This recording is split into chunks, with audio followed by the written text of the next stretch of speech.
I'm not looking forward to it. I think they are going to put in a spending cap or something, which Something. I'm not a fan of it, but I'm not saying they Hey, should am have. I hooked up? Do I need I to go to butt? I hate that the Dodgers are now like I'm just going to own Do I every need to single hit person button? ever. I hate to say I root for injury, but I don't root But for no, injury. I don't root for but I'm like, injury. But I think that with the free agency, I understand free agency killed Okay, here we Major go. League Baseball. Benny. It has had more. It has. Here we go. We'll talk about it when we get on. Here we go, guys. Good morning, Tampa Bay, and welcome to the Tampa St. Pete Sports Connection radio show, providing a positive perspective from the Pee-wees to the preps to the pros on this February 28th Firestone Grand Prix St. Petersburg weekend. We're video streaming for the next 2 hours from the Ferg Sports Bar and Grill, Ice Pick Vodka, Body Armor Studios across from Tropicana Field in downtown St. Petersburg. Of course, Ferg's in October was ranked America's #1 local sports bar by USA Today. And it's been our home for 6.5 years. Wow, time has flown. In fact, we're going to talk to one of our original guests. He is going to be live, Andy DeLay, Burning Rubber Radio from the Firestone in about 5 minutes. Got a great show as usual. We'll talk primetime preps, Coca-Cola, Body Armor, Prep Connection conversation with one of our favorites, and that's Chris Harvey. He'll join us and talk spring high school football, 7-7, Teddy Bridgewater rule.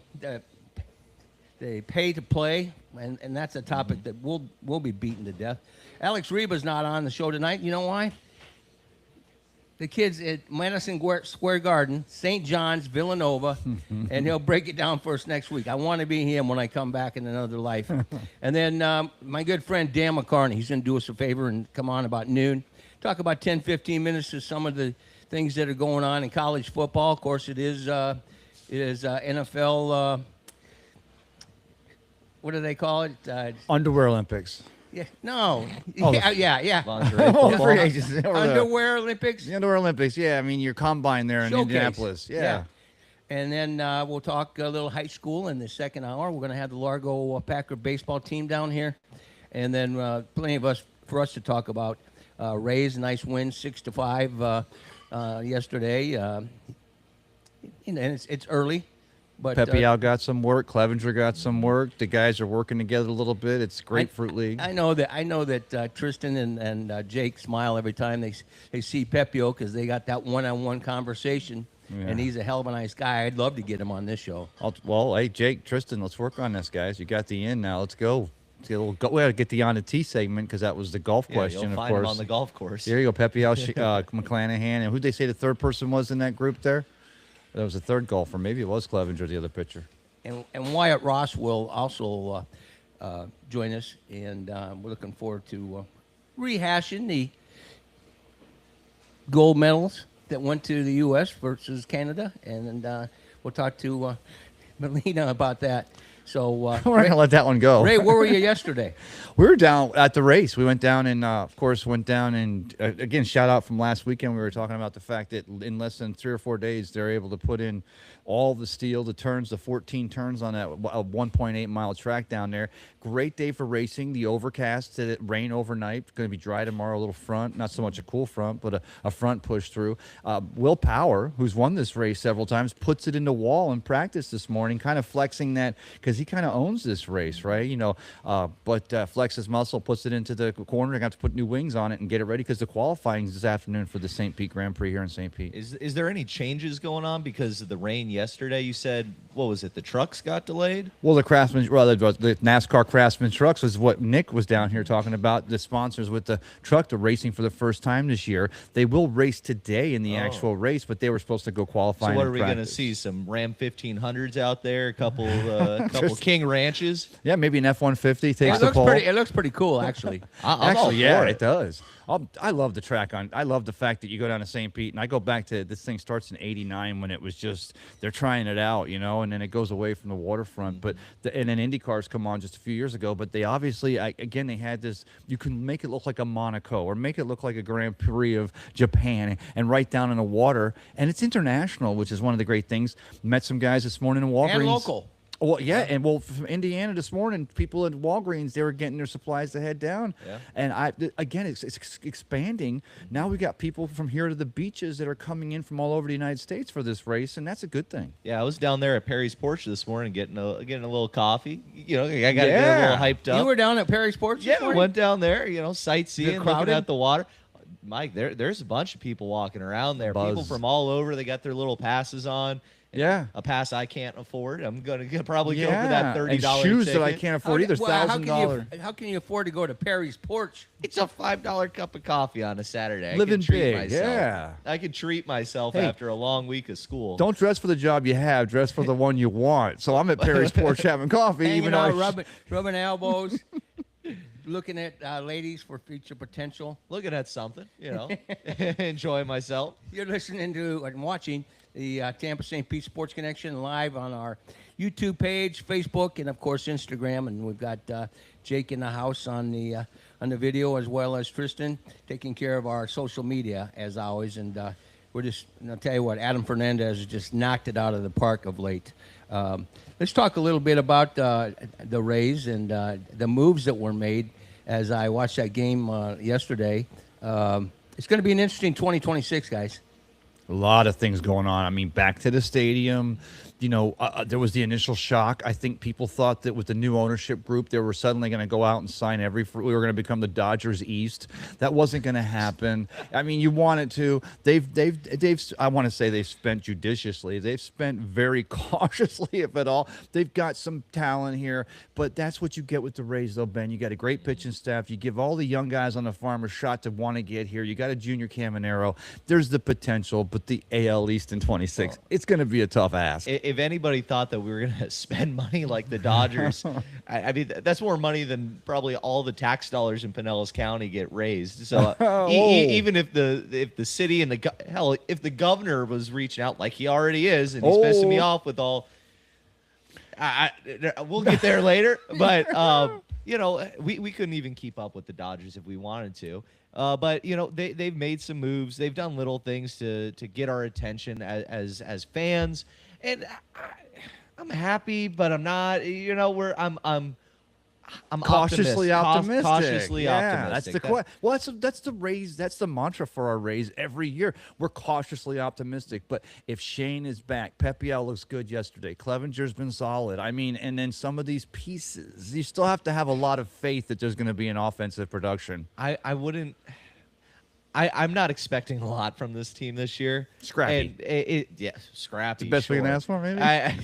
That's a nice way of They've saying. surprised us before. Of saying bad, but not. You know, like we're going to give it our all. I don't think that the Rays are going to put out a White Sox level performance this season, but I do think that we're just going to be average. We're not going to be anything special. Yeah. Most of the focus is going to be on. Look, we just rebuilt the stadium. Welcome back, St. Pete. And now look what we're going to do for the future. We're going to be here in Tampa Bay. They're going to barely even mention St. Pete. There's going to be little to no mention of St. Petersburg. It's going to be Tampa Bay, we're here for you. Tampa Bay, we're here to stay. Tampa Bay all the way. Well, let me ask you this. As a historian of baseball, for the last 5-6 years, as the Rays were acquiring, 72 wild card banners for the Trop. But let me ask you, the very nature of baseball, if you have a team that can play spoiler, a scrappy team, but then they can still surprise you and be in the hunt come August into September, that's really the best you can ask for a team that's one of the lowest spending or one of the lowest salaries in all of Major League Baseball. Everyone gets all hung up on the Dodgers spend $12 billion on their team. And that does make, a big difference. Yeah. And especially when it comes to talent that's solidified and talent that's been there for a long time. You're able to go out there and buy these guys when their contracts are ending. And that does go a long way. But a team with a low budget, there's no reason why they can't be competitive and why they can't go out and win a World Series. Mm-hmm. But we're in the AL East. We have the We have the Yankees. We have the Red Sox. We have the Toronto Blue Jays, even. The Orioles. What are they going to be this year? It's crazy. We have a very hard division to play through. Yeah. And us just being scrappy is not going to get us to a World Series. Maybe it'll get us another wild card banner. Whoopoo! Yay, Well, and Mike, but to finish your it doesn't que- do anything. Well, and I'm sorry, but to finish your question about the Rays and then to wrap it back to the Dodgers, one of the hardest things for Rays fans, but one of the craziest things of being a Tampa Bay Rays fan is that if you had Shane McClanahan and Ryan Pepe out and you still had Tyler Glasnow and Blake Snell, you'd have a team that would go 162-0, and you'd have your Dodgers East, but that's not the way baseball works. Well, we could have gotten the job done when we were there. That's the issue. Now back to the were sixth there. inning. You keep we going to were the sixth there. inning. Come on. It's I'm kidding. it's about managing the team, playing baseball the way it's supposed to be done. And so many of these teams don't play baseball the traditional way, the way that it's been played for over 100 years.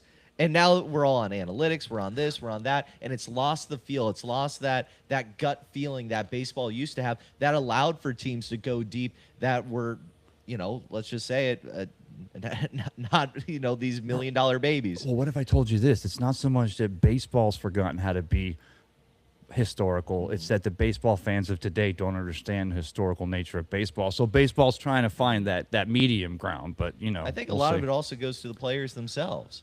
A lot of the players, they don't have that hard-nosed kind of bulldog energy that I want out of a player. So many of these guys are. They're not hungry is the bottom line. No, they're not. A lot of them they're what do we talk about with basketball where the guys talk about not or managing their minutes and Load stuff. management. Load management. Such bullshit. That's coming out with these pitchers. Pitchers they're too worried about pitch count. They're too worried about I got to start in 12 weeks. Well, who cares? Get out there and throw the damn ball. Sugar Shane, what do we expect out of him this year? Injury? Oh. I'm just being honest. He's going to get hurt. You're the eternal optimist. No, I like that. That's our story every year. This guy has an arm problem. Wow, you threw 175 pitches in a week and a half, and now he's going to be out for 2 months. Well, and the scary thing is it was his last pitch in his last rehab start last season where he gets the strain, and now we're back on, so. But like Ben said, it could be any pitch. Yeah, it's For any pitcher on any pitch, yeah. I mean, grow up. Like none of these guys are tough. They are as soft as tissue paper. The entire Rays organization, the entire Rays pitching staff. Oh, my oblique hurt. I have high school kids that are taping their own arms to go play in a Did you see wet Sam game. Darnold, the Seattle, in that Super Bowl? yes. He had oblique issues, and he's getting his ass kicked by 275, 300-pound defensive linemen. There's a point where you have to grow up and just be tough. Like, yeah you're going to play hurt. You're going to play a little bit injured. That's part of it. That's why you're getting paid $1 billion Which is freaking great. dollars. Well, there you go. That's great because you talk about an oblique strain. Well, was it Taylor Walls? Taylor Walls was the third golfer, by the way, with Pepe Out and McClanahan, but that was going back to. But an oblique strain, a pitcher, and you take it back to this Sam Darnold. Sam Darnold's oblique strain. He's back in there 3 minutes later. You get a baseball player with an oblique strain. They're out for 6 to 8 weeks. Is there a thing with baseball having to be? Baseball's a sport where you've got to constantly be ready, whereas the NFL is like you're always ready and then you're reacting. Is there a reason why a muscle strain like an oblique for a baseball player would take longer than an NFL player who can get right back in there? I don't think it's taking longer. I think it's just the outlook of the player themselves and of the team. They're like, oh, this guy, he's on a $15 million contract. We have to rest him and get him ready. Yeah. No, go out there and play the damn game. Babe Ruth ran full speed into a wall, knocked himself out. They brought him back, and guess what? He finished the damn ball game. Got drunk and partied with 4 ladies that He night too. probably But did. that's the way the Babe rolled. And let me ask you: this, Roman Anthony yesterday in the Red Sox Braves game, he gets the collision in the outfield. They're attending to him for 25 minutes, and they're like doing the whole, like he's getting the body scan, no. but he stays in the game, Good. but it goes like you're saying there, $25 million a year. So they're like, let's make sure that toenail is not ingrown. Wait, time out. This is a sport. Let's get nasty, guys, because you're right. There's some of the toughness that baseball loses. Hey, I got to tell you what's going on with Andy DeLay down at the Grand Prix. Unfortunately, and he, of course, is a Burning Rubber Radio and just does a superb job. On our end, we're all set to go, but I think FS1's hogging all the bandwidth because he's having a heck of a time connecting with us. He'll attempt a little bit later on, but this is a conversation I wanted us to have anyway. I always tell you guys that the Dinosaur picks up the New York Post every day because it's the best sports page in America, in my opinion. And it really covers baseball, and I know you can get it online, Yeah. Ben. So, the winners are coming. The 30 who had the most successful off seasons, and the Rays got to mention 3 times about teams that picked up our Yeah. our people. And number 29, 29. No, yeah, Nick Martinez. He got 13 million from small market Tampa Bay. He's one of the winners in the in the sweepstakes of 2025, 2026, and the Dodgers, of course, number 2. Right. And it's sad. Which is Cody Bellinger, the best pickup across the board as far as most they're concerned. Go. Oh, with anything, just with the Dodgers, Well, with the so- free agency, with the. I have an issue with free agency. I have an issue that dates all the way back to Kurt Flood. Kurt Flood, you know, he's 1967. he's the guy who got this whole thing rolling. And I'll agree. I think that it was good and it's right what Kurt Flood did. Sure, he gets blackballed from baseball. He ruins his career because of it.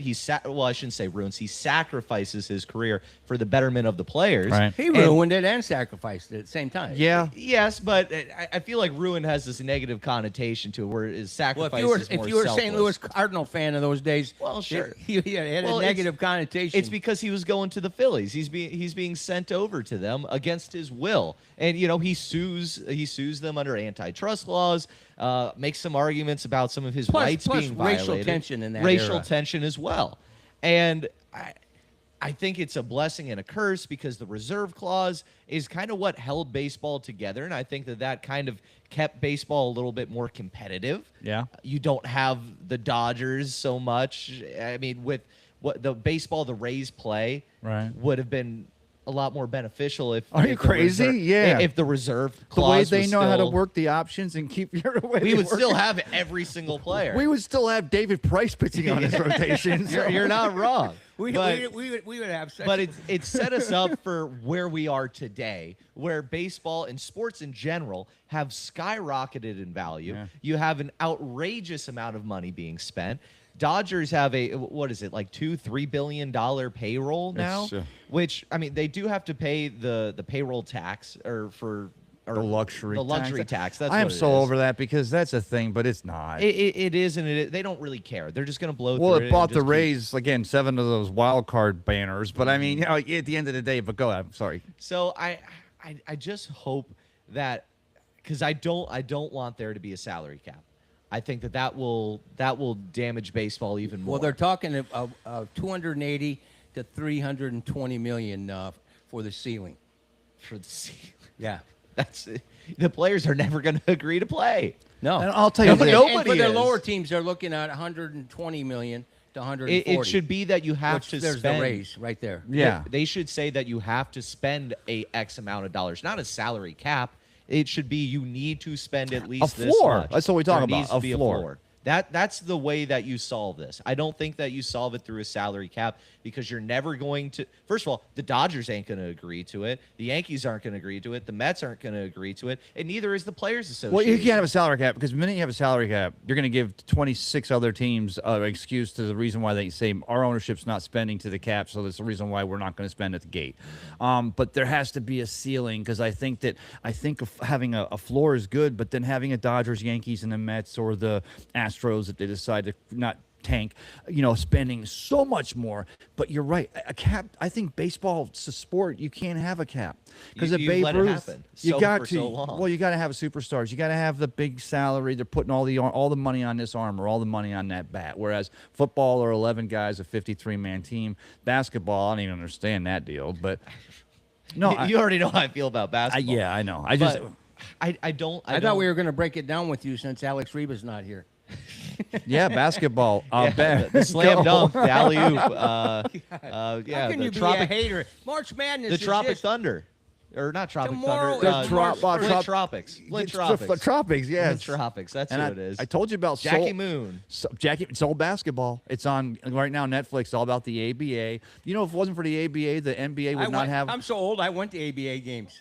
Yeah, ABA. Well, yeah, and I went to Denver. I went to Dallas. You name it, I went to But it. the ABA introduced the slam dunk and the 3-point, literally the two facets of the NBA game today that you can't get away from. I'm like, if it wasn't for the ABA with Dr. J and they brought it along. But I say this, guys, I talked to Tristan yesterday. We talk about going back to Shaquille O'Neal and the foul shots. Rick Barry, the best free throw shooter of all time overall in basketball. Underhand. Granny shots. Bring back the granny I shot. used to granny shot my kids to death playing horse Whoa. in the driveway. Let me tell Piss you. them off. I will bring back the granny shot. I'll get season tickets to the Magic tomorrow. Well, let's just talk about the college game real quick. Yeah. Iowa State University, ranked number 5 in the country right now. Their free throw shooting percentage, these are collegiate athletes that are going to be going to the league. Right now is 67%. Imagine. It's all about That's up. pathetic. But their 3-point percentages is 98.3%. No, right? So there you go. It's 43, 44%. Ouch. No, I'm kidding. But that's the league. They don't do the fundamentals right. Where's the fundamentals? And now That's March every Madness. sport. March Madness is coming up. You better make free throws. And we talked about this last week with Alex Reba. You have to make free throws.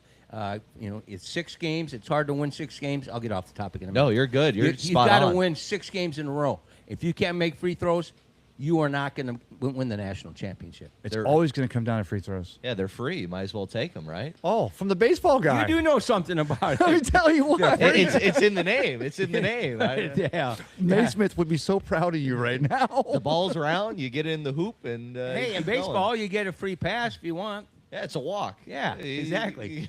Just keep So they have a lot in common. There's a wrong ball, and you get free. yeah. Anyway, let's go back to baseball. Well, no, the baseball so far, you talked about getting back to the stadium and everything. I was talking to DJ Tim. The Rays are still bringing in some things over there, there's going to be some differences there. I know we're not talking past 4 years or 3 years, I guess, if they started the stadium last night. 4 years. Be At optimistic. least. Let's be optimistic. Ferg and I are saying 4 or 5 years. I figure, you guys can prop me up here, put my broken down hands around we'll the have microphone. you. Yeah, no. Weekend at Bernie's. I'll wave. You'll be out at Wrigleyville. We'll have you out there. The camera angle will be way away from me. I'll just be like, You guys, why are you propping Mike up? Because Rick Vaughn's coming for an interview today. I'm not. Just let him be. we got the strings up he there. can still get his old school guys in. We need the OG. Yeah, if you pan the camera up, you'll Tristan see. will be the trying to puppet push me master. out the back door. Just sit right here for a while. We'll come get you. I tell you what. But you ask about baseball, Mike. It's so. The Lightning are coming back now. We just got done with the Olympics. The races now. March Madness. What was the is around outcome of the corner. Olympics? I'm sorry. What was the outcome of the Olympics? USA. USA had a great Olympics for Who'd a they Winter beat? Olympics. Who'd they beat? Well, obviously Sweden finished just ahead of us, which the irony there was. Oh, I'm just curious. For anybody, Somebody up north. anybody in the house? Oh, we're knew. talking. I was trying to get it off the Canada thing, and I felt bad because you're still going there. And then Hey, we she beat. told me that her dad likes me pimping her, but I'm sure he doesn't like me pimping about his own home country, Canada. But we had a little fun with it on the golf show as well. And that's the last thing I'll ever say about it. I promise you. Well, the Summer Well, Olympics are maybe coming not. now, so we got the Summer Olympics in 2 years. So we'll give them a little bit of a respite. You're talking Canada and the Summer Olympics. I don't think you have to worry about anything. The Summer Olympics is the only good one, in my opinion. I don't like the Winter Olympics. It's a bunch of phony sports. That's because we're from Florida. The only one Olympic we know is curling or maybe hockey. No, now. well, I believe me, I love the curling crap too. Like, oh, haha, it's funny, it's good to watch. It's a but beer, it was, beer drinker's game. but it was Yeah. on for freaking 12 hours a day. Well, here's the thing. Get it off my screen. I'm getting tired of There curling. was a lot of Put curling on something there. else on the damn TV. Well, you don't understand. I don't think either of you guys know. There was a curling drinking game, and that is that every time that the stone would that's why land it was within that, you sponsored got to by do a beer shot. companies. Ice Pick vodka. No, Gotcha. I got to do a shot of Ice Pick every time the stone lands within the corner, and that makes it a lot more fun. Of course, you only last the first round Dear Lord. because there's a lot of stones with falling in how that circle. long it was going on, it just never ended. How many different variations of bobsled can we have as well? There's the skeleton, the this, the that. I get it. I'm That done. bobsled intrigues me, man. You are moving. No, yeah, you're flying. Like, it's cool to watch, but I'd rather watch John Candy and the Jamaicans do it in cool run-ins. Like, that's more entertaining half the time. Well, here's the thing. If we're talking about international sports, and we know this year the World Cup here is in America. Well, we got some World Baseball coming World up, too. Baseball Classic. World Baseball Classic coming up. But I'm going to ask you, you heard about what's going on in Mexico with they're running the cartels out and they're suddenly drawing a line. And I IMG. heard that FIFA, the world governing body for soccer, maybe Molina would be someone to talk to about this. They were like, because, the World Cup with 2026 will be in Canada, United States, and Mexico, all of the Northern They're going to Hemisphere. yank Mexico. No. Well, and not if the cartels are still running it, they No said, shot. "Will not come down there and play." No, they'll definitely play there. I have to. It's Mexico. Well, they're going to play in Mexico with cartel money. I can guarantee you that. They went to Saudi Arabia. oh, is IMG now there too? Well, exactly. Yeah, they got Oh. a million. But, yeah, they took the Saudis' money. Why aren't they going to take the cartel's money? IMG's been doing it. The FIFA. 1.2 million to a high school. Yeah, Can you but imagine? FIFA's not known for being, an above-board organization. Well, I didn't mean to say that. You but know, that was they're their- going to do it with the cartel money. It's They not going suck. to. It's FIFA not going to scare them away. FIFA is corrupt. Speaking of issues in the baseball world, I'm surprised you didn't. You usually find it. Tony Clark, and of course he's the players' union representative. Did you hear what happened to the cat? No, let me know. He got let go just this week, and they loved him. Yeah. The players, Yeah, but but he had an inappropriate relationship with his sister-in-law, okay, but yeah. who was an employee too. Well, in Kentucky, that actually makes you family twice. But the And thing I'm Missouri. saying, the reason why they fired, Arkansas. think about it. Now, here's the thing, and I'm not saying that's not right. But But it's I'm not right. Well, it's not right, but it's Well, going what a on, and dumbass. half America's doing that with their husband, with their brother or sister-in-law. But my problem is all of a sudden you fire an American League president, or no, the NFL is it the American League president, and it's just because he had an extramarital with his sister-in-law, which is wrong. But it's Yeah, more, yeah, you think? it's more the employee part. I'm guessing. That's the key right there. It's because they were an employee. I guess, but- Believe me, there's All probably, the scandals in baseball, the thing you can't come back with, you can't, okay, you're going to slap him because he did this, but, did they prove she stole or did they, he was getting paid well for the job, but suddenly a year before the shutout and all these negotiations, the NFLPA, or NFL, but the Major League Baseball Players Association and everything coming, you're going to get rid of the guy who you felt was going to get you through that process? Well, here's and that's the big problem, Ray, because the guy that they're bringing in, Bruce Meyer, is known for very intense negotiations, doesn't budge. Tony Clark, it probably would have been a shorter period of time 'Cause he loves the People game. like him. He would have been. They would have been a little more flexible working with him. This Bruce Meyer puts up a wall, so you could see the lockout be even longer now. Well, I'd like to know the timing on that. Did somebody know about this relationship going back, or how Yeah, long his she's wife. worked there? Well, yeah. Well, but I mean, all of a sudden, or did they wait to the 11th hour to now get him out to get the negotiator in there? Because maybe it's just the whole thing with the college, Hillsborough College, being handed over for a baseball stadium to be built. But these days You anymore, really are butthurt on that. I'm just real. I mean, everything that happens, I like to look back, try to go forward and look backwards. why we at love it. you. Hindsight. Well, yeah, but I mean, was this happening for a year? Did they decide to fire him now before the 26th season starts in 5 minutes, and now they're in more disarray? I think they're just trying to CYA. They got to cover their ass everything's about cover your ass these days, and that's the problem with a lot of stuff we're talking about here. because now they're going to have to be interacting with Major League Baseball, going back and forth. That comes out mid negotiations. Now the Players Association is put further back, and now they're having to fight from behind now. And I think that Right. that's why they're doing it now instead Okay, of, so to eliminate that possibility. Yes. Okay, so it's a strengthening thing, not just so much a weakening. yes, it sucks that I mean the whole situation and it's gonna lengthen like I said, the period of the lockout. I doubt that we're gonna have baseball. Baseball, we're gonna I miss don't an think entire we will. season. My gut feel. At least a season. Well, and again, to wrap it back to baseball before we get off it, because we might not get back here because we got a great show. Of course, we have Largo High School We'll have baseball a great team. show if they can get through to us. They're all in terrible areas for internet. Chris Harvey right now is traveling. He's attempting, of course. We'll talk to him, but we can handle that topic as well, and that's on the high school end of things with baseball. Ben Botham. But youngsters, you think we're going to have a lockout? Just nod. Yeah, I mean everybody. It's almost from like the a young, foregone the now. young fans to the Yeah. to the old guys. I mean, you look at it in black and white, and it's going to be a lockout. And What's- people are going to hate baseball. People that are on the fringe are going to be so pissed. They're like, Yeah.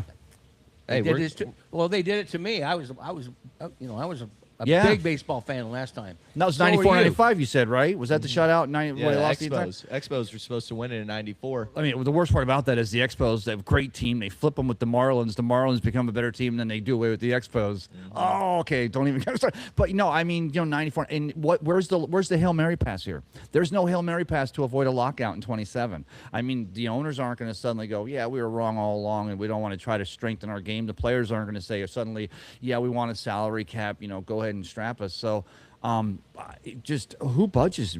I mean, who do you see budging, even if it's a 6-month lockout or 6 week, or they miss all spring training and they rush it at the 11th hour? Maybe the Federal League comes back. Maybe the Vintage Baseball Association comes back. What if one of these guys comes forward just for a little bit, or are we going to be sitting there watching Korean baseball again? The funny thing is, bring back Korean baseball, make it popular, and if the Rays move to Tampa, we'll put a Korean baseball team across the street in a Gray Lady, and Let's we'll do it. rock. We'll rock that trop. You know what that's going probably to do? more fun. You know what that's going to do for the Savannah Bananas? Oh, they're going to blow up. Oh my God! You hope they blow up. I mean, literally. Well, they'll have 3 or 4 more teams that they put out there. Oh, I know. They're getting more popular than Major League Baseball because these kids can't watch a damn game. They're watching TikTok 50 times. Hey, and I'm an old man for some reason right now, and you have a task this spring and this summer because you had a couple of your former Savannah State friends that play Yeah. with the Savannah Bananas. You got to get us an interview. Okay, I can call up Flash the Kid, and maybe What's see. Flash the Kid's real name? That's Malachi Mitchell. He came from FAMU, then went to Savannah State. We played together, and then he is with the Savannah Bananas. And I don't know if he's What with, position did he play? I think he was outfield. Yeah, we had him in the outfield. He was pretty quick. He was a quick cat. And, man, he used to move some weight in the weight room. I'll tell you He's that not the guy much. that does the flips before he catches the pop flies. Is he? I've seen him do flips. Let me pull up his Wow. Instagram. Well, I'll tell you what, their attendance will go. Oh, guess what? He's a wizard, and he's our own, our favorite high school coach, and that's Chris Harvey. He's joining us to talk a little high school football. And how are you, my man? I'm doing well, man. How you guys doing? We're doing superb. We were talking about the state of high school football with this pay for play, and we wanted your opinion on that. First thing, we got 2 or 3 great topics for you. I think it's one of those things that, I'm not a fan of it. But apparently, if you watch everything else that goes on in sports right now, the direction it's going, I'm not really sure how any of us can stop things from happening. I mean, I don't think it's high school sports as much as what it will in the not so distant future. But I mean, what I am afraid of is I think everybody can see, the negative things that have caused or happened because of in college football, and I don't see it being much different when it does get heavy into high school sports.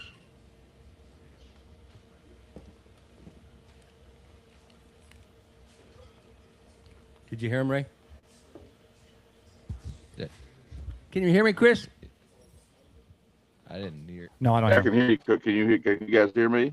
Yeah. What your last thought? We missed it, but we got plenty of questions. Hey, Coach, I wanted to ask you, we were talking about the we were talking last we talked about you were talking about the alignment and some of the things we're talking about with some of the divisions and stuff like that. Moving forward, is that some of the things we're going to see addressed moving to try to get more of a level playing field and try to get more interest back in all of our sports or divisions? Are they going to be just realigned according to how they're going to set us up for specific sports for the playoffs and stuff like that as far as to get ready for the state finals? I think, with the way I can only speak for football, and we've, the biggest problem I have with all of our classifications and divisions that we've had since my time here is that it changes every 2 years. And I think it's just a matter of when you're a governing body, you want to please as many people as you can. But I don't know that who's to say that we haven't had a division or classification system that we've used in the past that didn't work, that may have created the most likely or most efficient route for competitive balance, but we just didn't stick with it long enough to figure it out because it doesn't please people immediately. They think that if we complain, it'll change, and that's just what's happened. It just changes so much. I mean, I can't sit here and say that I have the perfect answer, but I just know that we haven't given the attempts that we've had enough time to actually figure out if to do work. And coach, that's what I was alluding to that because sometimes it seems like it's when we were kids, it was always about how you were zoned and the class ball you were playing in, and then politics is always involved. But yet we're just talking about trying to find, like you said, don't give up on a scenario, give it a chance to play out more, to find a more competitive or level playing field to get to build forward, right?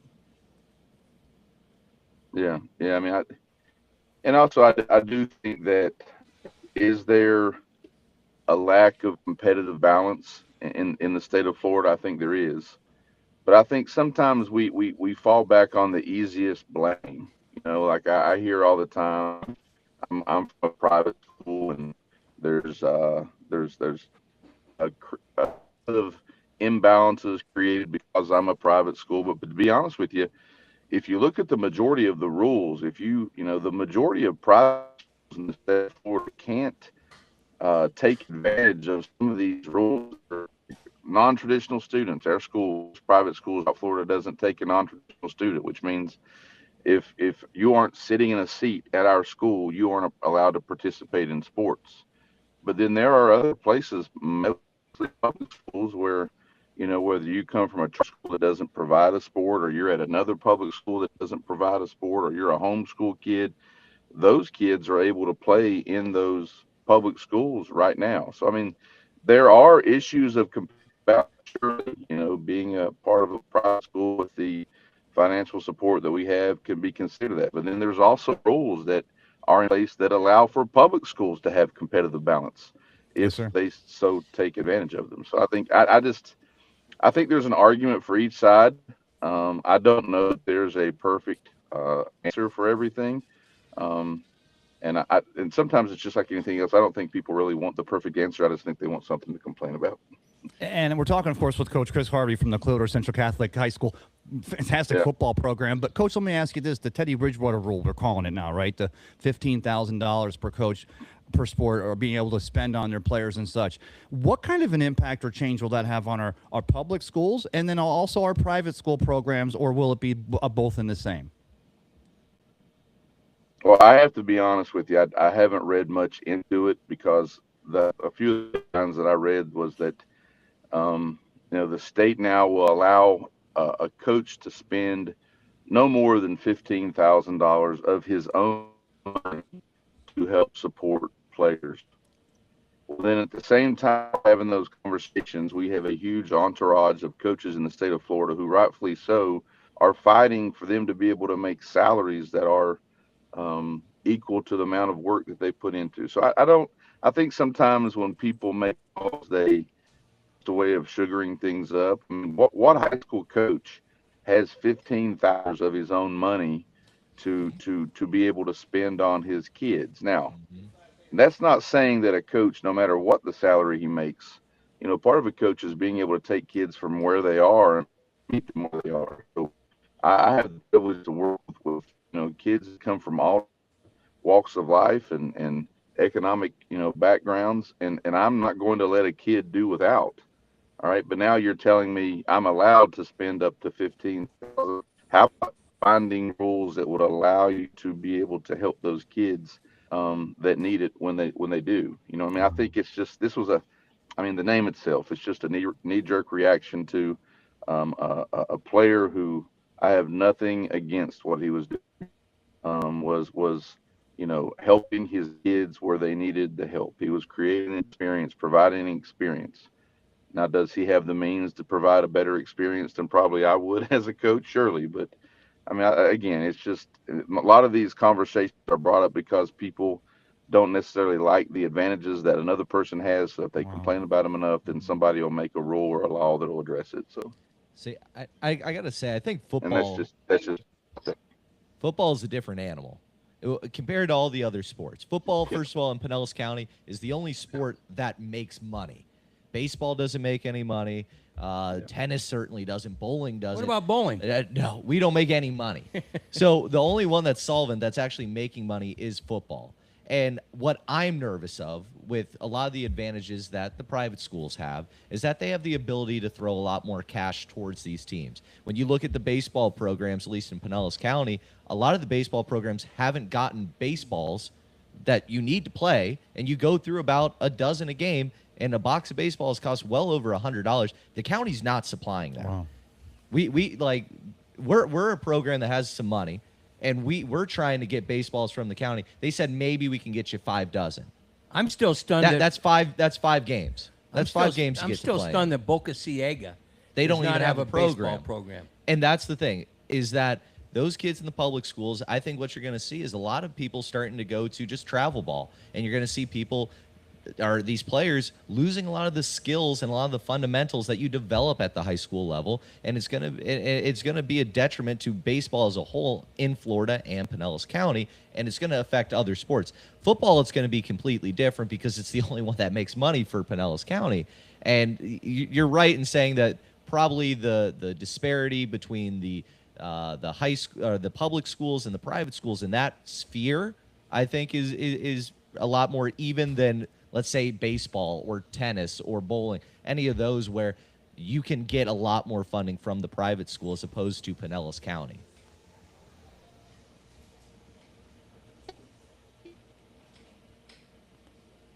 I think we lost Coach there, but on the off chance we haven't, I want to pose that question back to Coach.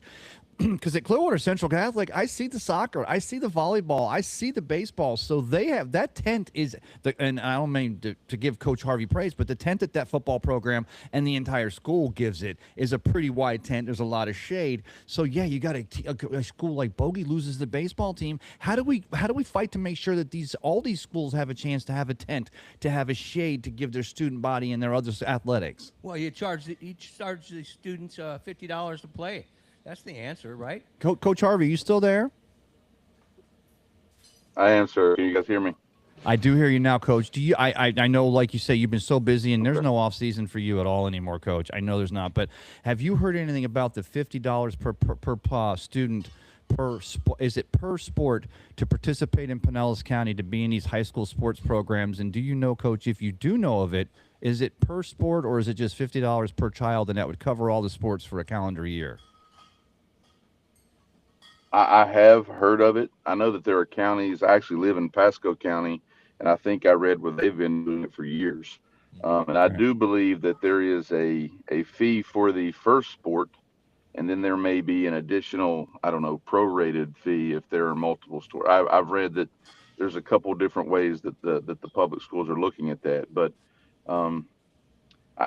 they define. I agree. There has to be a way to find more money. I don't know if charging the families is the route. I mean, we live in the state of Florida. I don't think that money is something that people should say that we are at a shortage at, but I think we do need to look at where that money is going. I mean, some of the things that we do. I mean, I'm a private school guy, and my people will probably be upset for me saying this. There are a lot of rules that are in place that automatically take money out of the public school system, and justifiably to put it into the family's hands to be able to allow them a choice of where they go to school. And until they find a way to, I don't know, improve or fix some of the issues that are going on in public schools, I don't know how you can take that right away from families. At the same time, I think it's important to understand that, when you're pulling money from public schools, you're not going to get things, improve things, so I mean, I'm not a politician. I'm a football coach, but I just know that money makes the world go round. And if they're constantly finding ways to take money out of schools, they have to find a way to sort of insert more. Now, I think that's what this is, a fee. But then you're putting it back into the families that, I don't know that that's something that they can handle.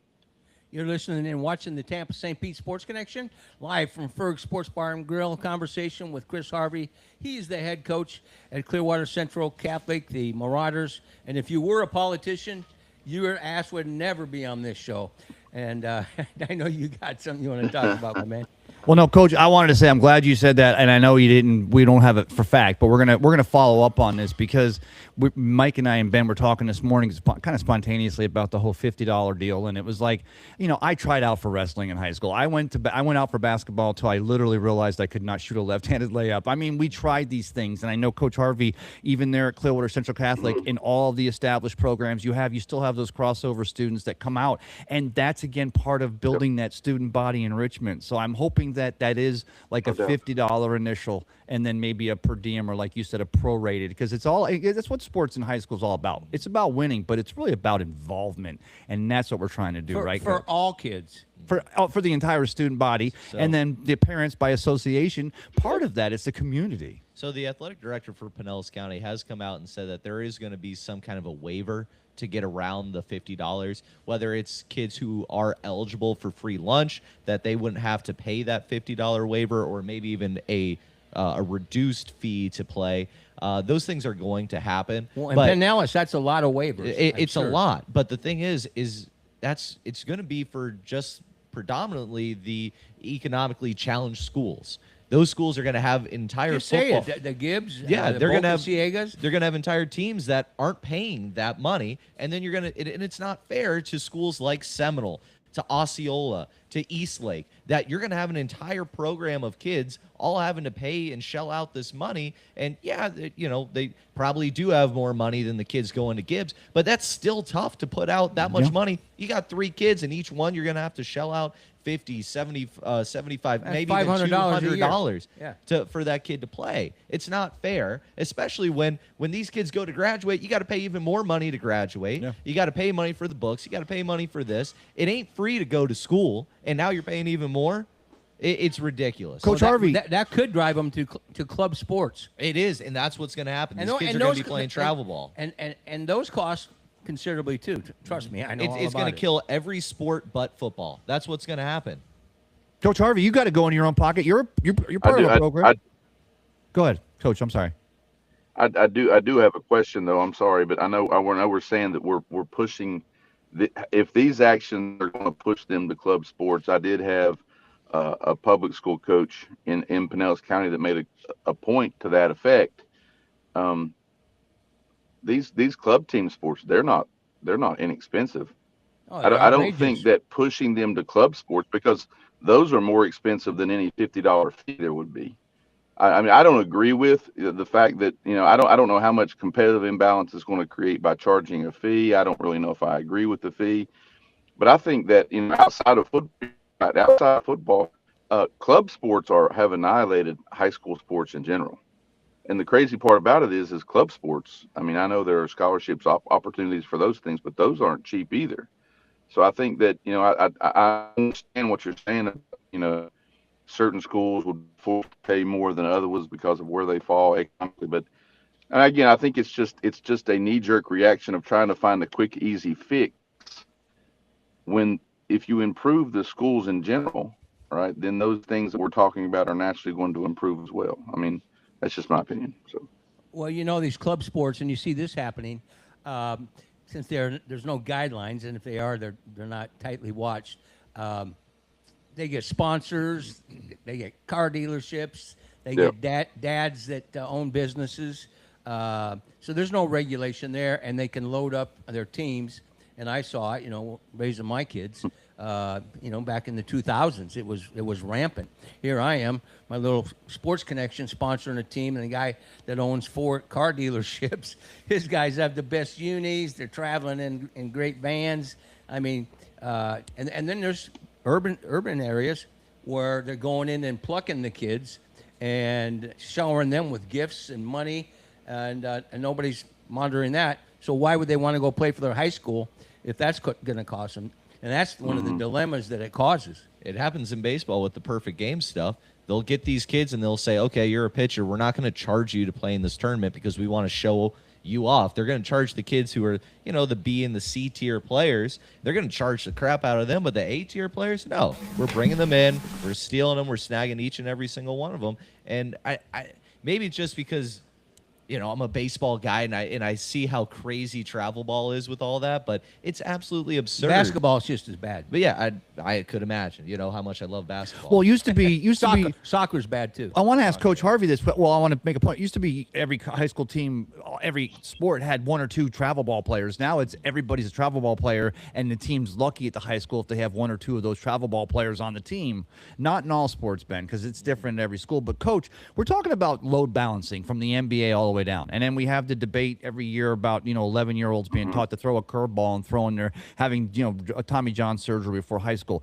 At the high school level, especially there at Clearwater Central Catholic, you're a good coach. You're a great coach. You obviously your D1s, your guys that are committed and stuff. You get toward the end of the season. You're also more about getting those underclassmen time playing. But have you seen it? Starting to see it at the high school level. Kids coming in, they've got an idea of their parents on a load balance for their student. And how would that affect the program, or how do you not let it? I don't think that. I think the one thing that football is not like any part of you cannot play football. I mean, it is your body would not. I mean, the crazy part about it is there are youth leagues that are playing football year round. But once you get to, even high school, it's not a year round sport as far as the actual competition goes. Now there's training involved, and there's other things. So I don't see that load balance being something that comes into our sport, but it's definitely things that are in other ones. And it's just another thing with a high school coach, that'll be added to the plate for all those guys to be able to handle. And you're not handling kids then, you're usually handling parents. And, I like that's where the problem's parents. at. I think parents are a part of the development, but the parents are the problem. You know what I mean? We don't have football year round, but we have 7-on-7 in the off season. And I've caught flack in the past because I'm not big on 7-on-7. I mean, I'm an offensive lineman. I could care less about 7-on-7. It's a drill that you do during practice. But in the off season, a majority of our players are involved in 7-on-7 teams. And the thing that scares me about it, well, there's multiple things that I don't like about it. The thing that scares me about it is that overuse. You know what I mean? So if we're going to transition to where more and more players are going to be 7-on-7 players in the off season, then I can guarantee you at some point in time, there's going to be a load balance discussion that moves into football the same way it does into other sports. Sometimes I think it's a crock, but it is something that has started to come up more often. And Coach, 7-on-7, let's be honest about it, is a moneymaker for the people that hold the tournaments. Yeah, I argue. I have real close friends and I have players that'll argue me with this, but I mean, I coached in college for a dozen years, and I've got real close friends that do a lot of recruiting. And do I think that competing, anytime you can compete in anything, I think that's the importance of having my players play multiple sports. I like people that play basketball and run track because it adds physical things, but also the mental aspect of just constantly competing is important. I think 7-on-7 does that. There are some skill development things, but as a former college coach, and this is something I'm going to ruffle people's feathers with, I just don't think colleges recruit based off of 7-on-7 performance. I mean, itself is still a tangible. It's not as important as how big, tall, fast you are when it comes to recruiting. So I think that 7-on-7 is good, but I don't know that it's the same way as everything else. So, Coach, I know that, like I alluded to earlier, that there is, we know it used to be such a joke, tongue in cheek. There's no more off season, and there isn't. That's a fact. No, there's not. But how are we looking for spring ball out there at Clearwater Central Catholic? I know we got a lot of stuff. The Olympics just ended, and the race today. But how's the spring football looking as we get ready to get into that now? We're excited. I mean, we had a fairly young team last year. We lost 10 seniors, and they had great careers with us, especially 5 of them, the winningest senior class in Pinellas County history. But only 10 seniors. That's about, we've lost 18 to 20 the last couple, 4 or 5 years. So losing 10 is not that bad. We played with, 10 or 15 freshmen, sophomore last year. So we've got a lot of talent coming back. We get to start practice this year a little bit earlier. The new rule is you can start 30 days prior to your last day of school. Before, you couldn't start until a set date, and if your graduation was early, I mean, there were years where we would try to get 20 practices in 22 days. So this year we've got 30 days to get in 20 practices, which allows us to rest a little bit because, I mean, when I coached in college, we were given 6 weeks to practice 50 days. But now we're dealing with high school kids and getting 22 days to get 20 practices under the. So we start the 15th of April. We've got, a good group of seniors coming back. Our quarterback's back, Chase Barrett. We've got, our wide receiving core. We're excited about it. We got a lot of guys coming back. We having a good off season so far. The guys are working hard. The guys that we're getting back from other sports. It's right in the middle of. We got a few baseball players out there. Basketball season ended a couple weeks ago, so we're excited about the future. Chris Harvey, thank you very much. We always enjoy your input. You're a great guest, and we look forward to getting you down here in person. Drive safe, and thanks for taking time to join us on the Tampa St. Pete Sports Connection, brother. Let's have a good day. Always a pleasure to talk to him, and always a pleasure, especially after and I have to say it, after the USA won the gold in the men's and the women's hockey, to bring in our own Wyatt Ross, and he's our expert when it comes. Where's the USA? He should have a USA jersey on. I mean, I told you about the lucky head. I had it on for the game, but we gotta keep it rolling, especially after what we saw happening a couple nights ago. Well, let's talk about the Olympics first, and then we'll move into the rest of the season for the Bolts. I mean, I feel like I don't remember if I said this on the show last week or not, but I feel like going into this game, everybody kind of had the thought in their mind that this was going to go to overtime. I mean, it just seemed like one of those games where everybody talks about Sidney Crosby's golden goal in 2010. Seemed like one of those games that was going to have that happen again. And I'm going to shout myself out. I was right about John Cooper playing mind games with Crosby because I don't know if you guys saw, he's now on long-term IR. So, to go from day to day to long-term IR right after the Olympics, little fishy.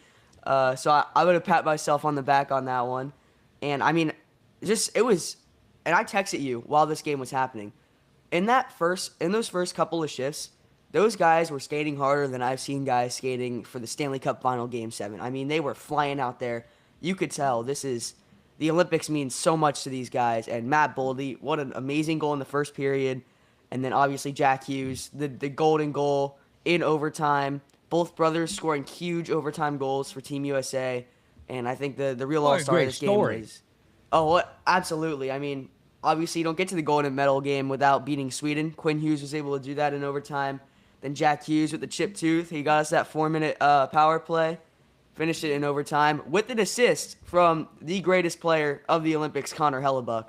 I mean, they're not even in that game with any other goalie, in my opinion. Maybe you have Vasilevsky in there. Maybe you have Sergei Bobrovsky in there. I think Connor Hellebuck was the best person to go to, and he really showed it that game with an amazing one.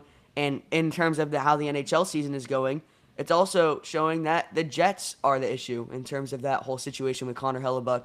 He obviously can get it done in big games, and something is going on with the Jets' forward or defensive core that they need to figure out because Connor Hellebuck is arguably one of, if not the best goalie in the league right now, just because of how well he played in such a high-pressure scenario. Hey, Wyatt, wait, time out. Can I get in this text chain with you? And Mike's getting texts from Wyatt Ross during the Olympics. He knows that I'm a dunce when it comes to Well, he knows hockey. you got. So well, you got Wyatt Ross texting you. I want to be part of that chain, my friend. He's texting me. This is the fastest I've ever seen, and anyway, he breaks it down for me. Right. And I will admit that I also had to send that text just to make sure that he knew that I did wake up in time for the game. Because you were rolling out of bed. I was laying in bed watching the game. I woke up about 8:07. Well, I was up at 5:30. I couldn't wait for this always game. are. But I want to say man. two things, Wyatt. One is I'm going to go back and watch it again because I'm 100% positive you did allude to the fact that the expectations of that overtime game, and I thought you were just coming on the heels of the USA women's victory over Canada, Melina, I'm sorry, in overtime. Don't apologize. But I want to say this, Wyatt, you made a point right there. One of the biggest surprises is the way that, and we did we expect anything less for these two teams to come out and just go balls to the walls, and the Canadians were up and down the ice. The Americans, they held that flurry, and then late in the game, were still able to keep it together. They took Canada out of their game, which was that up and down the ice speed, didn't they? Yeah, I mean, both teams were just going back and forth. And I think Nathan MacKinnon, as much as I hate to say it, when he said if you just take a look at who was the better team on the ice, in that third period, it was very obvious Canada was controlling that game. Connor Hellebuck making that stick save, sprawling on the goal line. Nathan McKinnon missing a wide open net, stopping 2 breakaways on Connor McDavid and Macklin Celebrini, 2 top 5 players in the league today. They had almost all of the momentum in that third period, and it seemed like the USA was kind of playing catch up. But then we got that 4-minute power play, and after that it was just it was all red, white, and blue from there. Dude, a 5-on-3, they ended the way they did. I mean, but that stick, that Hellebuck save, the way it hit off that stick, it felt like there were ghosts in the net on that shot. The way he hit that thing, one of the most incredible saves I've seen since Hobby Bulin, or going back to the old school goaltenders, because it was so prescient the way that save. Was that the play of the game for the entire men's? There was a lot of great plays, Wyatt, but was that the play, that play of the game for the entire gold for the men's Olympic team this year? I would say right after Nathan McKinnon missing a wide open net to send us to overtime. Oh my God! Yeah. Well, no, but yeah, that was definitely the play of the game. I mean, that game, it kind of had that feeling. As soon as it got to the third period, we're in overtime. Whoever scores next is going to win this game. It is just all of these games that end up like this. I mean, you even saw in the Tampa Bay Lightning Cup runs, beating New York Islanders 1-0 in Game 7, and the New York Rangers, a couple of those low-scoring games. Almost all these games have that low-scoring appeal to where who's going to be the better goalie, who's going to make the best play to get one by here. And I think that, obviously, with that save coming below the 10-minute mark of the third period, if they score on any of those chances, that Canada wins that game. Same thing with USA. One more question, though, and I take it back, because then you had the Hughes with the way he tipped it to himself and he gets down the ice and the way he scores that. But the Fitzgeralds, the Hughes, the Kachucks, does the Olympic American program, are we going to see a lot more? Because that seems to be one of the themes with this year's Olympic team, the Americans, was the family. Because in the past it was always the Canadians. They had the families, the Espositos, or going back to the Oars and such. Is that one of the legacies of this victory for the Americans in 2026? Is the family? And then Hughes' mom was in the Olympic Village going around feeding the athletes. Wasn't that one of the best narratives we heard about the Olympics this year? Oh yeah, 100%. I mean, it's always been a big family among those guys, and it's not only the blood-related family. It's obviously you got Quinn Hughes and Jack Hughes and Brady Tkachuk and Matthew Tkachuk, arguably the 2 best brother duos. Actually, no, they probably are the 2 best brother duos in the NHL, and we both got them on Team USA. But seeing at the very end of the game when they were holding up the Gaudreau jersey, skating around the ice, they were showing the family. You could tell that was a brotherhood across that entire team, and I mean, it was such a family there, obviously, and I love to see all the fans in the U.S. cheering for the other teams. Jack Hughes coming out and getting a standing ovation in Pittsburgh. I don't know if you guys saw that. The USA chants. You can tell that the whole country is just. Yeah. It's just it seems so united in the NHL right now in terms of that USA victory, and I'm looking forward to the next 4 Nations or Olympic break, whichever one comes first, because I think that they really do have a close knit red, white, and blue family over there now. You're listening to the Tampa St. Pete Sports Connection live from Ferg's Sports Bar and Grill, and we've got Wyatt Ross talking a little hockey with us, and brought to you by our good friends at OnePriceSwipes.com and Body Armor Coca-Cola. On a somber note, it was sad to see John Cooper lose his father, his mentor. Life is interesting. Right after the Olympics, and and his son, and I want you to comment on that, and then I want to discuss the 3-on-3 in overtime. Oh. Yeah, obviously it's. I actually did not know about that until you just brought it up. I did not know that John Cooper lost his father very recently. Yeah, just early last week. Well, that is incredibly sad, especially coming off of such a big life event like that. But when you think about it, he's gotten to see John Cooper become the greatest coach in the NHL. We got to take him to the Olympics, won 4 nations. So I think that whenever John Cooper's looking back on the moment with his father, he can remember all the success he had while his father was able to watch, and he'll still be able to be with him even closer now as the season continues. You just gave me goosebumps, buddy. And go at 3-on-3, Wyatt. Yeah, talk about that.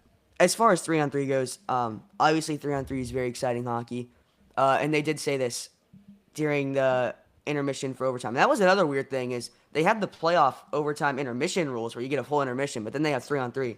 But that's besides the point. They were saying like with the skill power on this team, this game's gonna be over very quickly, and it obviously was. And I'm not sure I'm a huge fan of that. I think in a game like this, I want to know who the best 5v5 team is. 3v3. I mean, honestly, I think it favored Canada. USA did end up getting the win, obviously, but I wasn't a huge fan of it. I always prefer 5-on-5 in overtime. I think that really shows you who the best team is, and I'm glad that we did not have a shootout anymore, because at that point it's really showing, okay, who has the best skills on the team. It's not telling me who the best team is, and I think in an Olympic setting like that, I want to know who the best 5v5 team is. I want to see 5v4 on power plays. I don't want to see these 4v3. It just becomes almost a skills competition at that point. I love it in the regular season, don't get me wrong. Regular season, I love 3v3 overtime. But in a game, a deciding game like that, for whether it's a gold medal or the Stanley Cup, it's 5v5 on overtime for the Stanley Cup for a reason. And I think it needs to carry over to the Olympics for that same reason.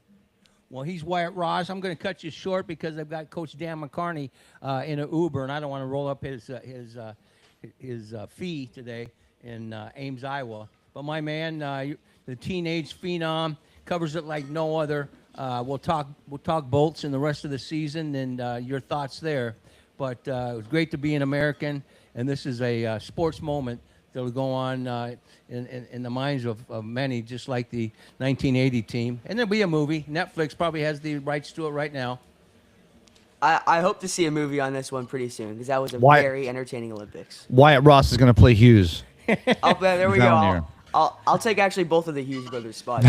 Either or. Yeah. Just no Kachucks. No Kachucks. Hey, as a guy that used to be in boxing, I loved it, the broken tooth, man. I mean, that was a freaking Rocky moment. That was awesome. That was classic. White Riot, have a great weekend. Tell your pops hello, and I look forward to a conversation next week.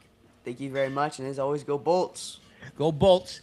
Now let's get ready for a little energy, a little shot of energy, and that is the great Dan McCarney. He was a former head coach at Iowa State University, and then he was at North Texas State.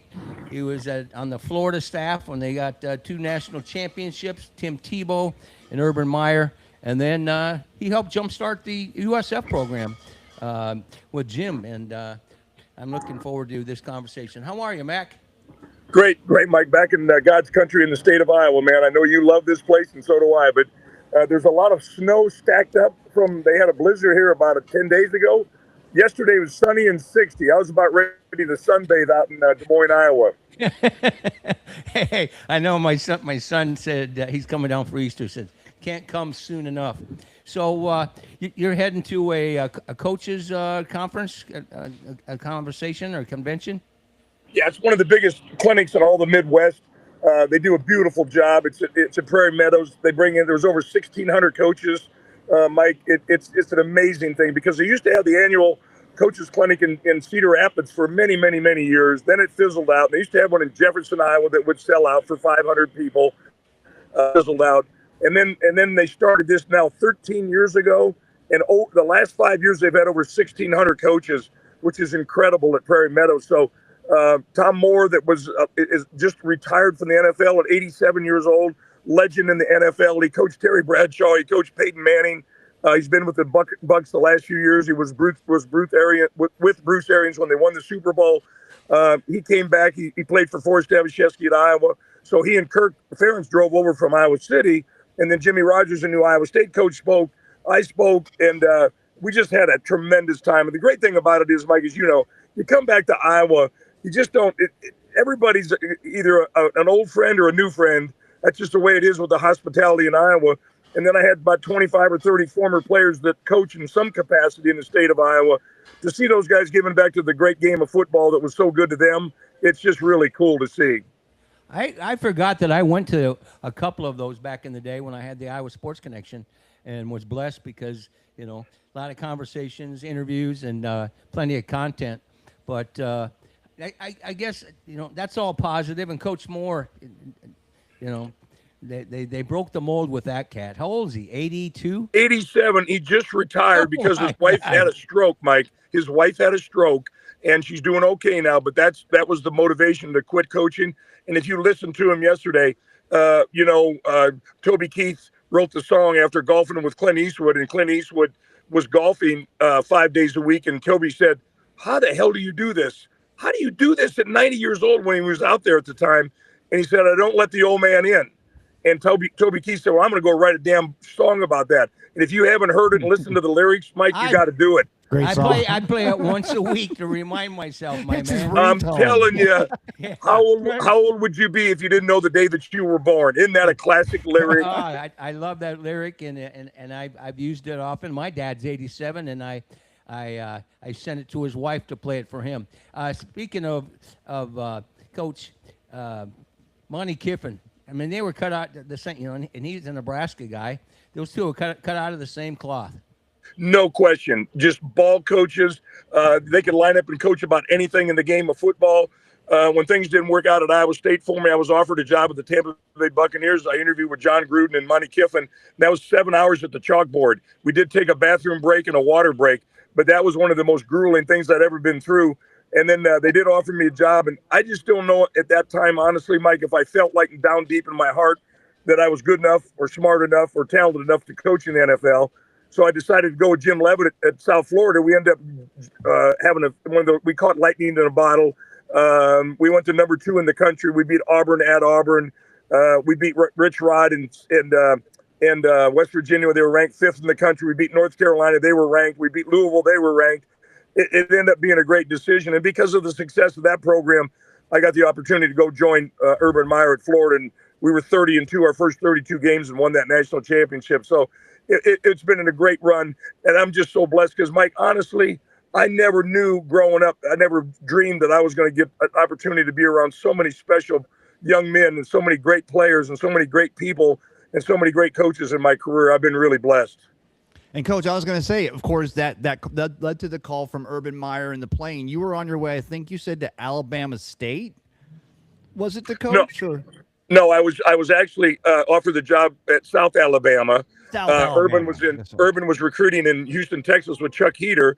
Heats and I were captains together. The first game of the year in 1974, we're out there in the big house shaking hands as captains for Iowa and Michigan, and we ended up coaching together and winning a national championship together. But the press conference was actually scheduled the next day. Mike Gottfried and Joe Gottfried. Joe was the AD and Mike was a longtime ESPN, former head football coach at Pitt and longtime ESPN color guy, football analyst. And those two double teamed me and my wife, Margie, and I was all set to take the job. And Urban called the night before I was going to fly in for the press conference. He said, "What are you doing?" I said, "Getting ready for a press conference." He said, "Where?" I said, "South Alabama." He says, "Well, hell, they don't play football." I said, "I know."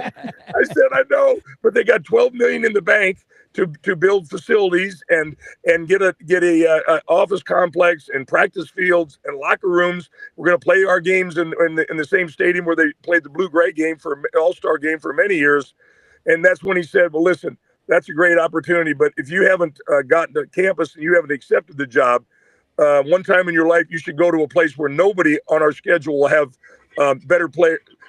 Nobody that we play will have better players than us. Now, they might be the same, they might be as talented, but you'll never play a game where they have better players than us. And the other thing it'd be cool for you to do one time, how about getting one of the big ass rings for a national championship and get to the top of the mountain?"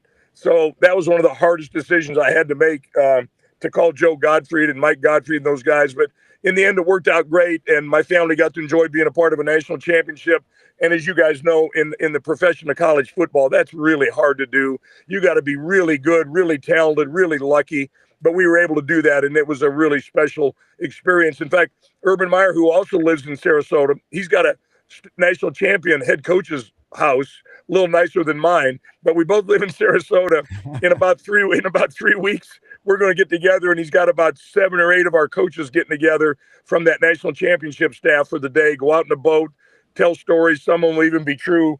And he's going to bring in Jeremy Foley.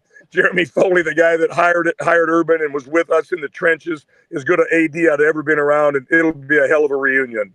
The coach, you're going to be down there. Is that going to be you guys are getting together to root for the Florida Gators in the March Madness tournament about the same time, or is Iowa State going to be making a run here this year in March? Oh, look out for TJ now. I'm with Eric Anderson right now, one of my former captains, and we're real fortunate. We're real connected to TJ, and we're going to hit that game today and cheer like crazy for him. And then I'm going to meet with one of their top recruits. I think maybe their top recruit after the game. He and his parents are there, and TJ and I have gotten a great bond, a great relationship, and he's a real special guy. And if you ever get a chance to play tennis with him, watch out. That little son of a gun's got a hell of a spin shot. TJ's got a hell of a spin shot. Well, he's got guns There's guys on his team that don't have the guns that he has. Well, enough of the national media have been saying, we really respect and appreciate TJ Otzenberger in that polo shirt that's a small, or that polo shirt that's a or that polo shirt that's a medium. But I'm just telling you, he's a competing son of a gun. Thank God we got him at Iowa State, and we're really looking forward to today. Zach Butler's going to join us, another former captain of mine. We'll see other former players and cheer like crazy. TJ's got him 15-0 in Hilton Coliseum, going for 16-0 today.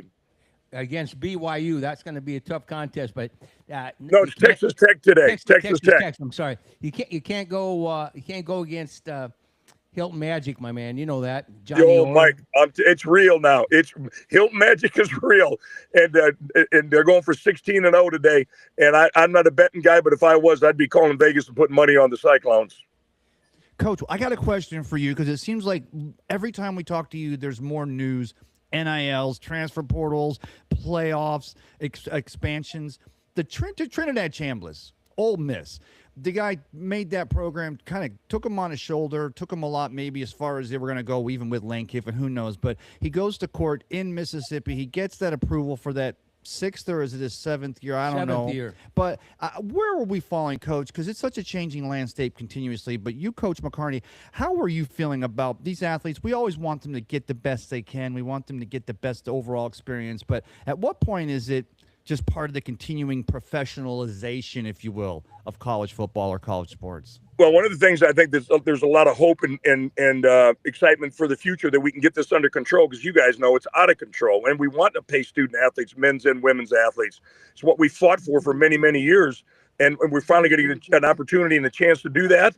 But I'm telling you, Urban was invited along with Nick Saban to meet with President Trump, some other dignitaries, some other people that really understand the game of football, to try and get this thing under control, because right now it's out of control.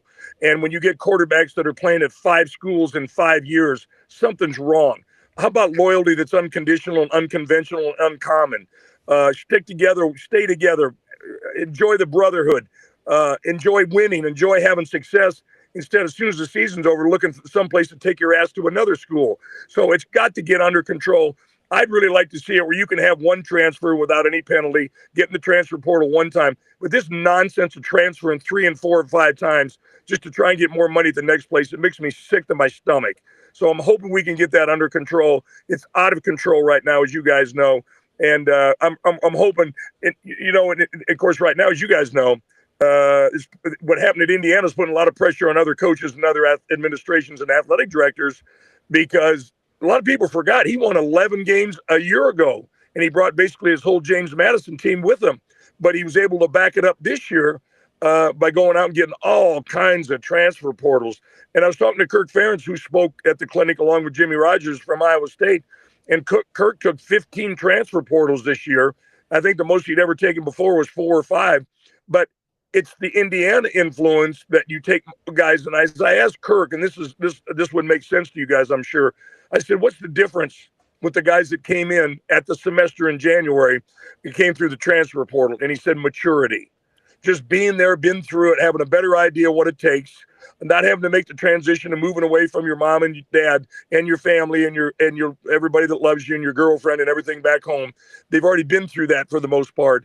And the maturity level is much higher with these guys that are in the transfer portal. But I just hate that you can leave 3 and 4 and 5 times, bounce around like that, and leave everybody else behind the team that you were a part of. I don't like that at all. I don't think it's good for college football.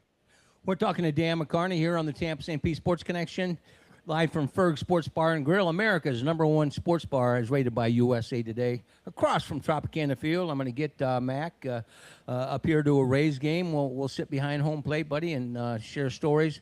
I guess my biggest question today was, look, Matt Campbell gets a great opportunity, goes Penn State, Nittany Lions, but never have I seen a more blatant gutting of a program that you put your blood, sweat, tears, and years into, and that had just crushed you when 43 Cyclones all of a sudden are gone. Well, that's the new landscape of college football, Mike. It's kind of what we're talking about. And And you can't blame the players. You can't blame Matt Campbell. Everybody wants to win. Everybody wants to be successful. Matt had built these phenomenal relationships and mutual trust and mutual respect with these young men, being so successful at Iowa State. And he got a job that is truly one of the top 10 jobs in all of America. And he's also closer to his family and his parents and his mother that's not in great health. But the bottom line is, when you make decisions to leave, there's three sides to most decisions in college football. Now, maybe it isn't in other ones, but in college football, the nearly half a century that I spent in it, there's the personal side, the personal side, the professional side, and the financial side when you make those decisions like that. And Matt went through that process, but in the end, he felt like this was the best for he and his family and the future. And he ended up getting all these guys to come with him, the cream of the crop at Iowa State, because they'd already made history together and had incredible success. And there's no doubt in my mind he'll continue that at Penn State. But that's the new norm, guys. It really is when old coaches leave and take other jobs, that stuff's going to happen. But fortunately for Iowa State, Jimmy Rogers went through that. He had over 70 new players when he took the job at Washington State a year ago of transfers. And then, of course, he left to take a great situation in a program that's been real successful and a program that's been respected by the entire country with the job that Matt's done. And it's just good to have him here. And as I sat at dinner last night with Kirk Ferentz across from me and Jimmy Rogers next to me, I was either going to do one of two things: either keep it light, have fun, enjoy it, tell some stories, or stir it up a little bit, because the rivalry is as strong as ever. I kept it light. We told stories, we laughed, and there was no sparks flying between Kirk and Jimmy last night, so that was a good thing. What was that bar in Des Moines that all the coaches, Iowa and Iowa State, because I ended up one time getting a phone call. You remember Dr. Bobby Rogers, the dentist? Yes. Thank you.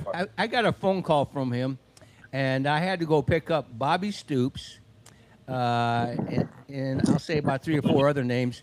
And this guy closed the restaurant for guys like you, and I think you're there before, so you guys could tell stories and let your hair down. Do you remember that restaurant? Well, one of the spots that we used to go to all the time, because one of the coolest people, one of the great friends that we ever had all those years was Pal Joey's. Exactly, Pal Joey's. Yes, and Joey Yakavona was one of the all-time great people. He loved you whether you were Iowa State or Northern Iowa or Drake. He was one of those guys. And George, his son, still runs it, does a great job. Joey passed away years ago. That was one of my favorite places to ever go. If you just want to sit down, have great food, have great fellowship, laugh your butts off, have a good time, catch your breath a little bit, because in the coaching profession, you're not getting paid by the hour, and a lot of people don't understand it, but it's 7 days a week. It's just about 365 days of the year. You don't get a chance much to put your head above water, but it's just a lot of fun. And when you could go to Pal Joey's and feel the love and the fellowship there at that place, that was one of the great ones that we ever went to.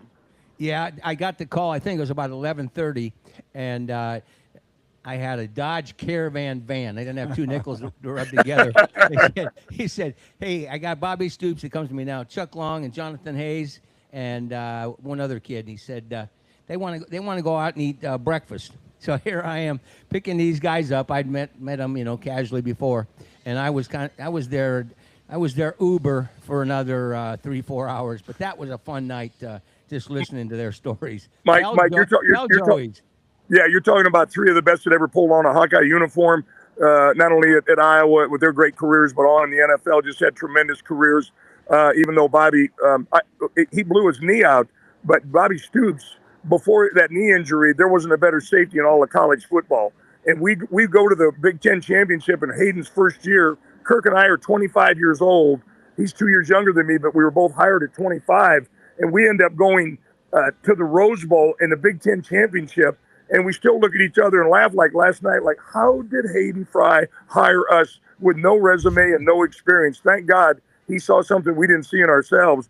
But we had the chance to do that, and it was just incredible to go on and be a part of those things. And then we came back. I've been back a couple of years. We had a reunion for the 81 Rose Bowl team 3 years ago. This past fall, I came back. I was blessed and honored to be an honorary captain for the Iowa-Indiana game. Got to talk to the team on Friday in the team meeting. But that was also the weekend that we honored our 85 Rose Bowl team, Big Ten championship team that went to #1 in the country, who ended up beating Michigan #2 in the greatest atmosphere I ever saw in Kinnick Stadium. And I grew up in Iowa City. Greatest Iowa game in history of Iowa football. No question. No question. And there's been so many great ones through the years, and Kirk continues to have great success. But you know, I spent 95% of my career in the Big Ten, Big 12, and SEC. And that game in Kinnick Stadium when we were 1 and Michigan was 2, I'll cherish forever. And I think anybody that was in that stadium that day will do the same thing. One last question, lighthearted. Did Coach Hayden Fry check your punch card at the airliner before he offered you the job? No. I went in. I was a part-timer on Bob Cummings' staff, and I thought it was going to be the fastest interview in the history of interviews. I didn't know him. He didn't know me. I was the youngest one. There's no chance. But I remember getting dressed up in a three-piece suit and going in. Hayden was having all the interviews in Bump Elliott's office. He kicked Bump Elliott out. He was in conducting interviews because the office complex was so bad that the head coach had, Bob Cummings. So he went into Bump's office, and we sat down in there. About 20 minutes into it, he said, Dan, he said, what do you think about being my tight end coach? I jumped up and started hooting and hollering. That's a true story. I had no idea, no thought that I'm the least experienced and the youngest, and there's no chance I'm going to get to stay with Hayden Fry. Thank God I was able to. And then 2 years later, Kirk gets hired. Clovis Hale was our offensive line coach the first 2 years. He left, and Kirk gets hired. And we were laughing about it last night at dinner. Honestly, just how the hell did we get hired? What did Hayden? There's no resume. There's no experience. What are you going on, you know? And he gave us, we were the youngest big offensive defensive line coaches, not only in the Big Ten, but in college football when he hired us. And together, our first year together, as I said, we won the Big Ten championship, and that was a hell of an accomplishment. And for someone in Iowa City that grew up sneaking in and jumping over the snow fences and running around on the hills of Kinnick Stadium in there, it was so cool to represent the Hawkeyes in the Rose Bowl. All right, Coach. First of all, I can't get over. I see you in that three-piece suit going to an interview with Coach Hayden. There was a lot of polyester in that suit, wasn't there? Yeah, it might have been. You know, I was dressed to impress because Yes, I sure as hell didn't have the experience to be offered a job. But it all worked out, and to this day, I stayed in touch with Coach Fry all the time. I really did up until the time he passed. And some guys are better at this than others. Unfortunately, I've been around guys that don't really remember and respect and cherish the people that gave them those opportunities. It should be that way for everyone, but it's not. I've seen it. I've experienced it. But I never forgot what Hayden did for me. Kirk Ferentz never forgot what Hayden did for him and the opportunities they gave us and that he gave us. And it was just so amazing to try and bring back success and honor and winning and respect from everyone in the country after 2 decades of losing. And the young guys today go, no way. No, they don't have any idea. Iowa didn't lose for 2 decades. What the hell they didn't? Yes, they did. I was a part of it, and I was a fan, and I was a coach, and I was a player. Hell yes. Thank God Bump Elliott made the decision he made because he knew he had hired Frank Lauterbur and Bob Cummings, and unfortunately it didn't work out, and he knew this was it now. Third time, this one doesn't work, you're out, baby. And he said it publicly, and he said it privately. If I don't get this one done, I'm out of here. They ain't going to keep me as athletic director. And, boy, he not only hit a home run, guys, he hit a freaking grand slam to hire Hayden Fry. You know, I remember going to watch Dan LaFleur play about 1971 at Kinnick. And, hell, there only had been 30,000 people in the stands. Mike, I stay in touch with Dan. He was a teammate of mine, one of the toughest guys I've ever been around. I just saw his son, John, at the clinic last night. John's got Sioux City healing, rocking and rolling again. They were winless just 2 or 3 years ago when he took it over, and he got so sick of watching that and listening to it and witnessing it. He took the program over and just done a tremendous job. Danny's one of the toughest guys I was ever a part of. We both came in as linebackers as freshmen, and then they needed help in the offensive line, so they moved me to guard. So Danny and I went against each other all the time, and he ended up being diagnosed with lung cancer, and then he had a third of his lung removed. So he goes around with oxygen on 24 hours a day, 7 days a week, doesn't complain, doesn't bitch. We stay in touch about every 2 weeks. And one of my favorite guys in my lifetime, and without question, one of the toughest guys I've ever been around. And I'm just really proud and honored to call the LaFleur family group of friends of mine. Well, I saw a picture from last night that was on Facebook, and that was Matt Hughes and Johnny together with their lovely wives. But I'll tell you what, that LaFleur family had a lot of success, and one of the reasons that John wanted to win because some pain in the ass down to St. Pete kept texting them when they were winless that he needs to take that job. I'm glad you did. And anybody that has anything to do with the past and the history of Sioux City Healing should be so glad to have Johnny LaFleur leading that program now, Mike. Well, we're blessed to have you. I appreciate you at the last minute. I only got a hold of him like at 10 after 12 last night. And anyway, I appreciate you coming on, Mac. Enjoy your day. Go Clones, national television, Hilton Magic. And you need to talk to TJ. They got to start making their free throws, though. Yeah, no doubt about it. But the last thing I'm ever to do is try and tell TJ what to do. So we've got a great relationship. He didn't tell me how to coach football, and I sure as hell didn't try to help him coaching basketball. But we just have this tremendous relationship. Love the guy. We're so lucky to have him. And he's a freaking bulldog now. I know you talk about the biceps and the smaller shirts, and we're just having some fun. He's a damn bulldog. And we're going for 16-0 at Hilton Coliseum today, and I'm excited to be here. Do you want me to cash app for that Uber that you're probably sitting in the parking lot by now? We're good. He's from Haiti, and we gave him some. We tipped him really good to just let me hang on for a little bit. So take care, guys. Honored to be with you. Have fun. All right, I love you, Mac. Thank you very guys. much, my man. Bye. Love you. Dan McCarney, you can't bottle up that energy. You could've Who needs Red Bull? He just stayed on for 2 hours, Mike. He just And these are all facts. He's just not BSing us on the other end. No. Think about all of the coaches and the tentacles that he's been involved in the history of the last 50 plus years. Just the fifth person in the seventh story is a Hall of Fame caliber coach, player, and or friend or family. And he's got deep roots in Florida. Yeah, he's great. Florida, That's always Iowa, great. Coached at Wisconsin. Well, I wanted to ask Coach. North Texas State. Well, I wanted to ask him, did the success of this year's college playoffs, they're not going to expand it again next year, but is that going to continue the conversation to try to do away with conference championships? And I know Coach, that would make me puke. And Coach and we got him going on the one question. College football will not be the same then. It's still in the way of the dodo for sure. I think your mic is out. I think it is as well. Is it on? I don't know. I can hear your voice. You're right here next to me. But and You in guys fact, mute his mic?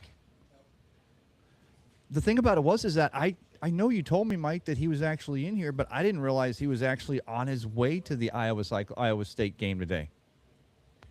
Yeah, he is on the way to Iowa State game. It's on ESPN.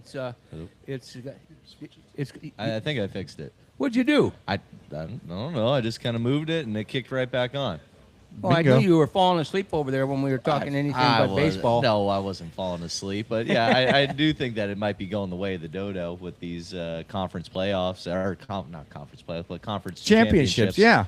And it sucks because those natural rivalries The are going traditions away. of college The football. tradition's Yeah, gone. I mean, literally, like the bread and basketball, or the Red River rivalry, or these things like these, or that's not a conference championship. This is rivalries, but everything that's going to take away from. Some of them 100 years old. Yeah, but there's some teams that are realizing a Notre Dame. I'm kidding, but independent. But maybe they can still go 7-5 and still make that dance and have a run at it. And you start having load, and that's why I was talking with Coach Harvey about the load balancing. And in high school and college, you're going to start load balancing because it's all about making a dance and then going for that championship.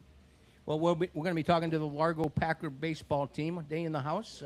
Yeah. Yeah. See. Let's make a little shift, Ben. Why don't you stick around and, Sounds good. and participate in the conversation? I'll move you over here.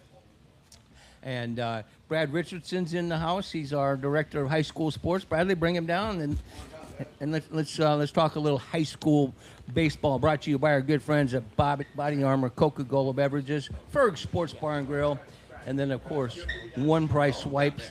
One of our new clients, and that's Joseph Covert.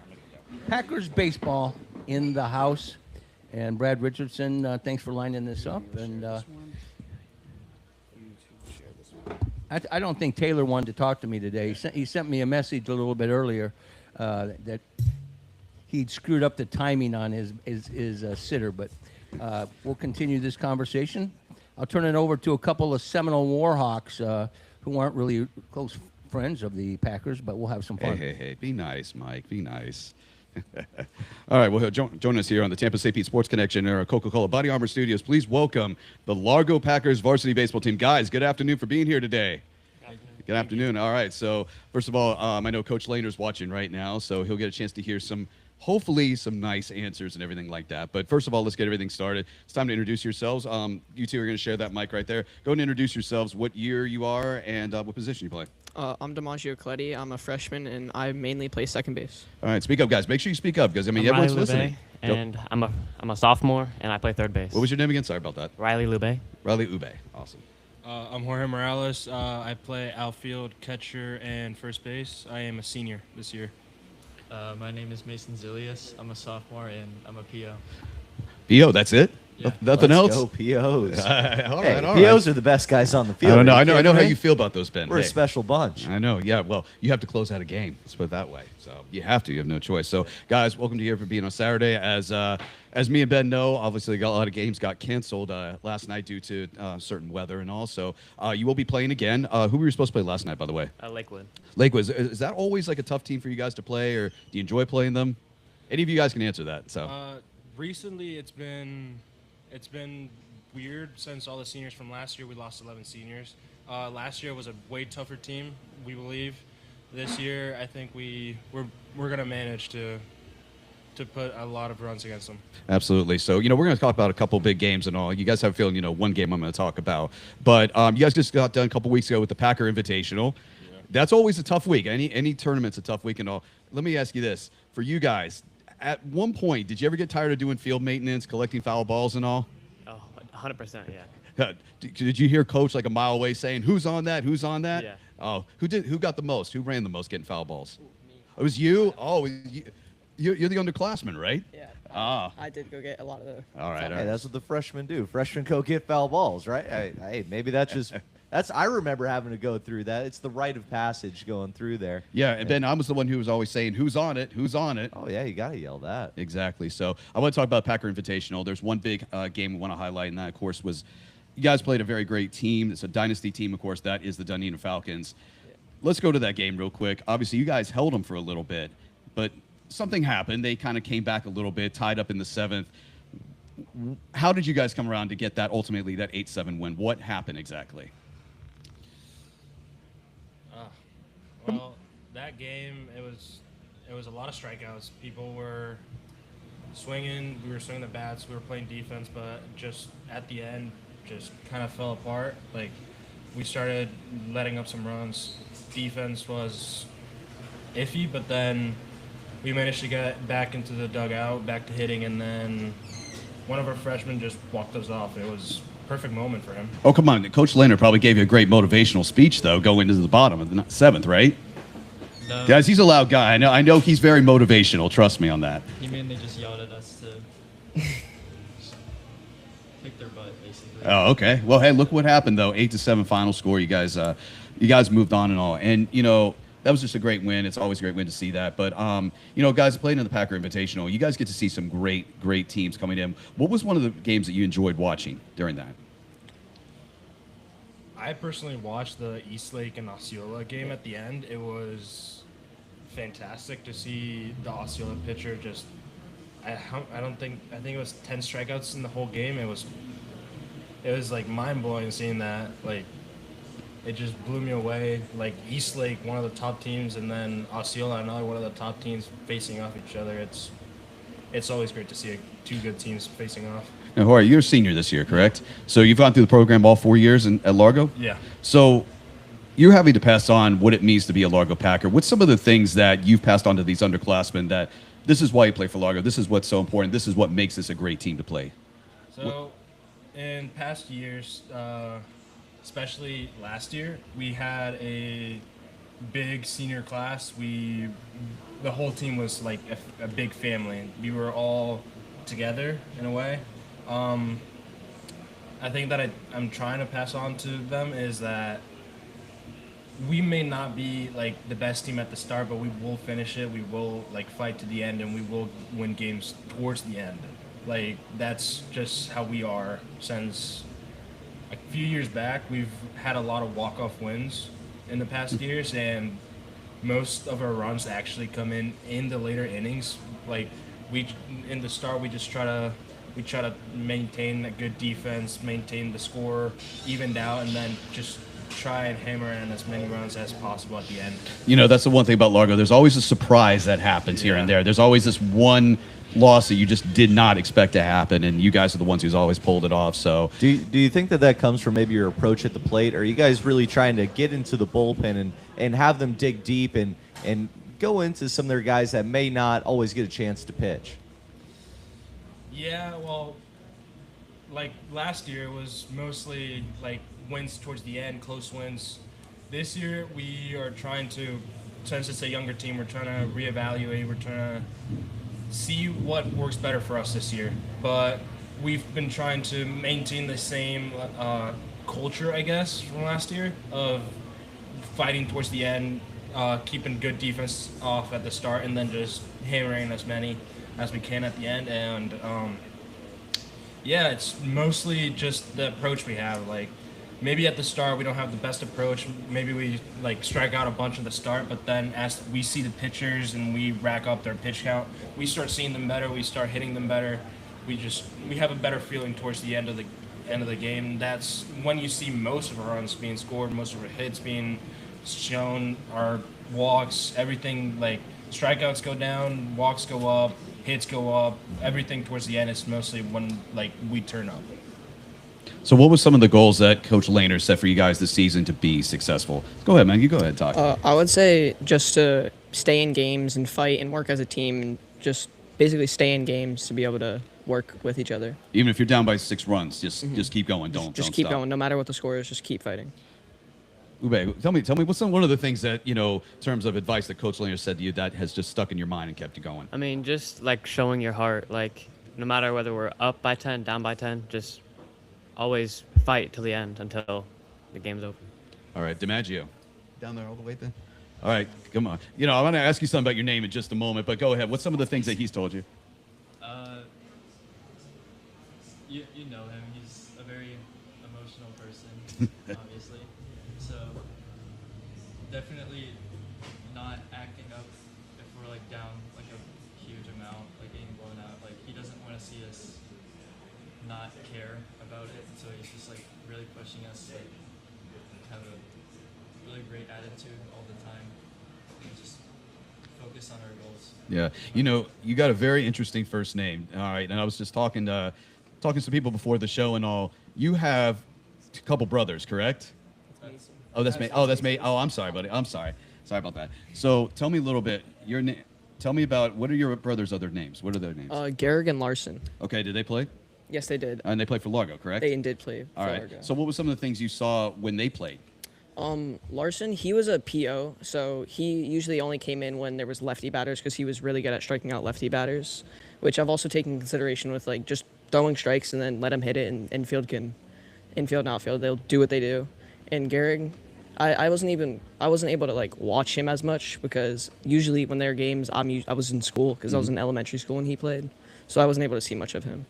But still, though, I mean, you got to learn a few things from them, right? Yeah, I did. I got to learn a few things from Larson. Now, so let's talk about development. You guys, of course, have had fall ball. And was that really when the brotherhood started with you guys? I mean, how did you guys click better in the fall just with games and, you know, getting motivational? Go ahead, man. Our fall wasn't as great as we wanted to be, I mean, but you know, it's fall ball. It was, yeah. Fall ball records aren't meant to be counted. It was a great learning experience for all of us.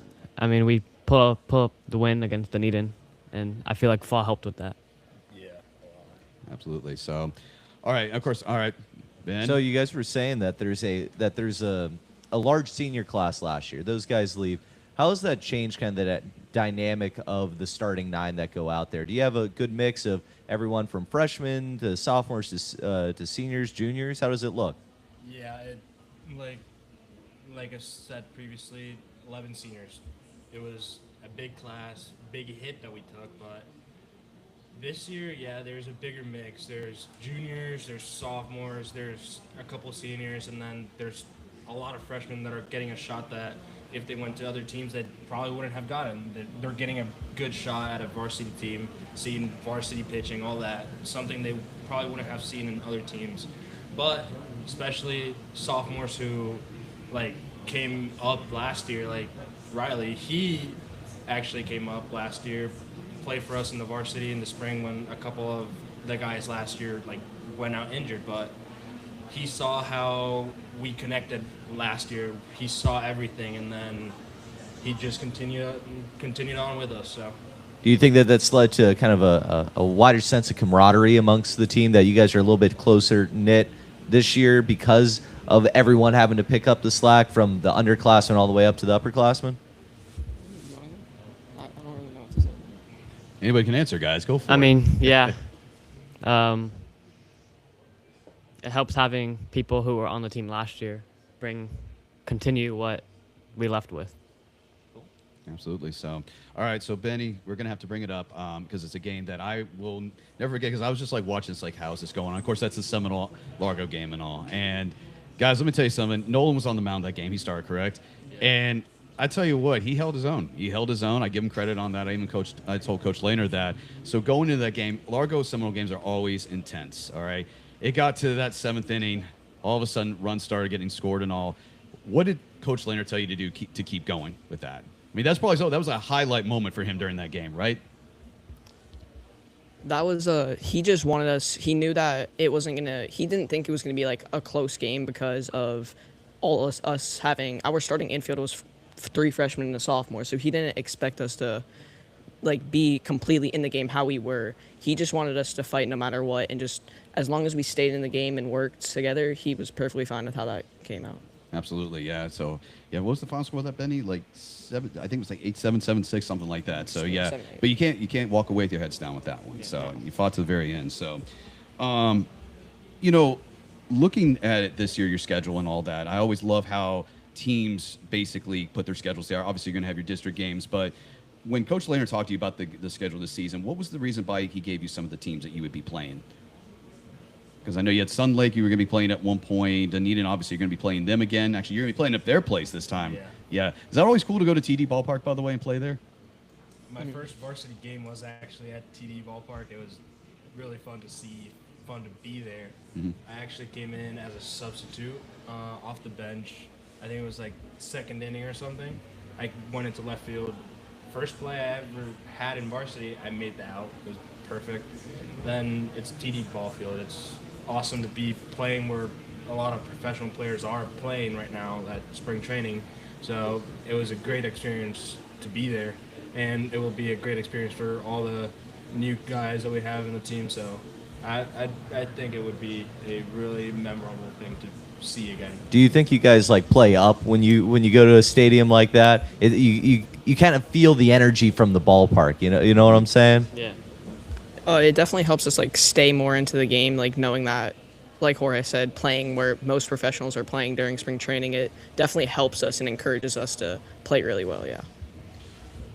You know, actually, Jorge, I want to talk. You're the senior this year, right? What's been like one of the advices that Coach Lehner's given you to, after graduation, be successful going forward? Just if you're going to be playing baseball, not in college, doesn't matter. He just told me, hey, keep your head up. No matter what happens, just keep fighting, keep working hard. Even if it's not with baseball, he just told me, hey, just go out there and have fun. Go out there and enjoy. Go out there and work as hard as you can. Just be yourself, work hard, and don't ever give up. Yeah. So every game is always a fun game, and you know, just watching you guys during the Seminole game, and Largo's always very loud. They're very vocal and all that. Try to keep things. They want to keep the energy up. Let's put it that way. So, what are some of the common things, BG-wise, that are said in the dugout during a game, just to keep your pitcher going? You know, get a little motivation for the batter at the plate. Go ahead, man. You can answer. We don't want you to be silent down there. Definitely our loudest player when we're winning. His name's Tyson. He's very, very vocal. Screams a lot. Just says random words. Gives all of us nicknames. Okay. What are some of the common nicknames? Can we talk about those on there or no? Yeah, it's mainly just like commenting on like appearance, kind of like Riley being tall and skinny, he calls him string cheese. stuff like String that. cheese? Jeez. Yeah. String cheese. Okay, that's interesting. And then there's Nolan. For some reason, he thinks of granola bars, so he just names different brands and everything. But Here, bring your mic a little Yeah, there you closer, go, so bud. that There way you we go. could hear you. There you But go. definitely, even if we're winning or losing, probably our second loudest player, his name's Jonathan. Just What's his last name? Thompson. Jonathan Thompson. So he's loud. So it's always it's always him and him just trying to get you guys motivated. Are they the guys that, by the way, before game time, are they the ones who really get you motivated and all, get you in the mindset to play? That's mainly Jorge. That's Jorge. Yeah, Oh, he's- okay. So we have the two dugout guys, and now we have the pregame guy over here. Yeah, he's our senior, so he tries to like get us pumped up before our pregame IO. I'm not the best with speeches, but I try. Hey. I try to pump them up. And kind of a ritual that we've always had at Largo is like a pre-game prayer. Mhm. So sometimes I lead it, sometimes actually Tyson leads it. It's a good way to like always be connected as a family. Like, so that always like goes well with us.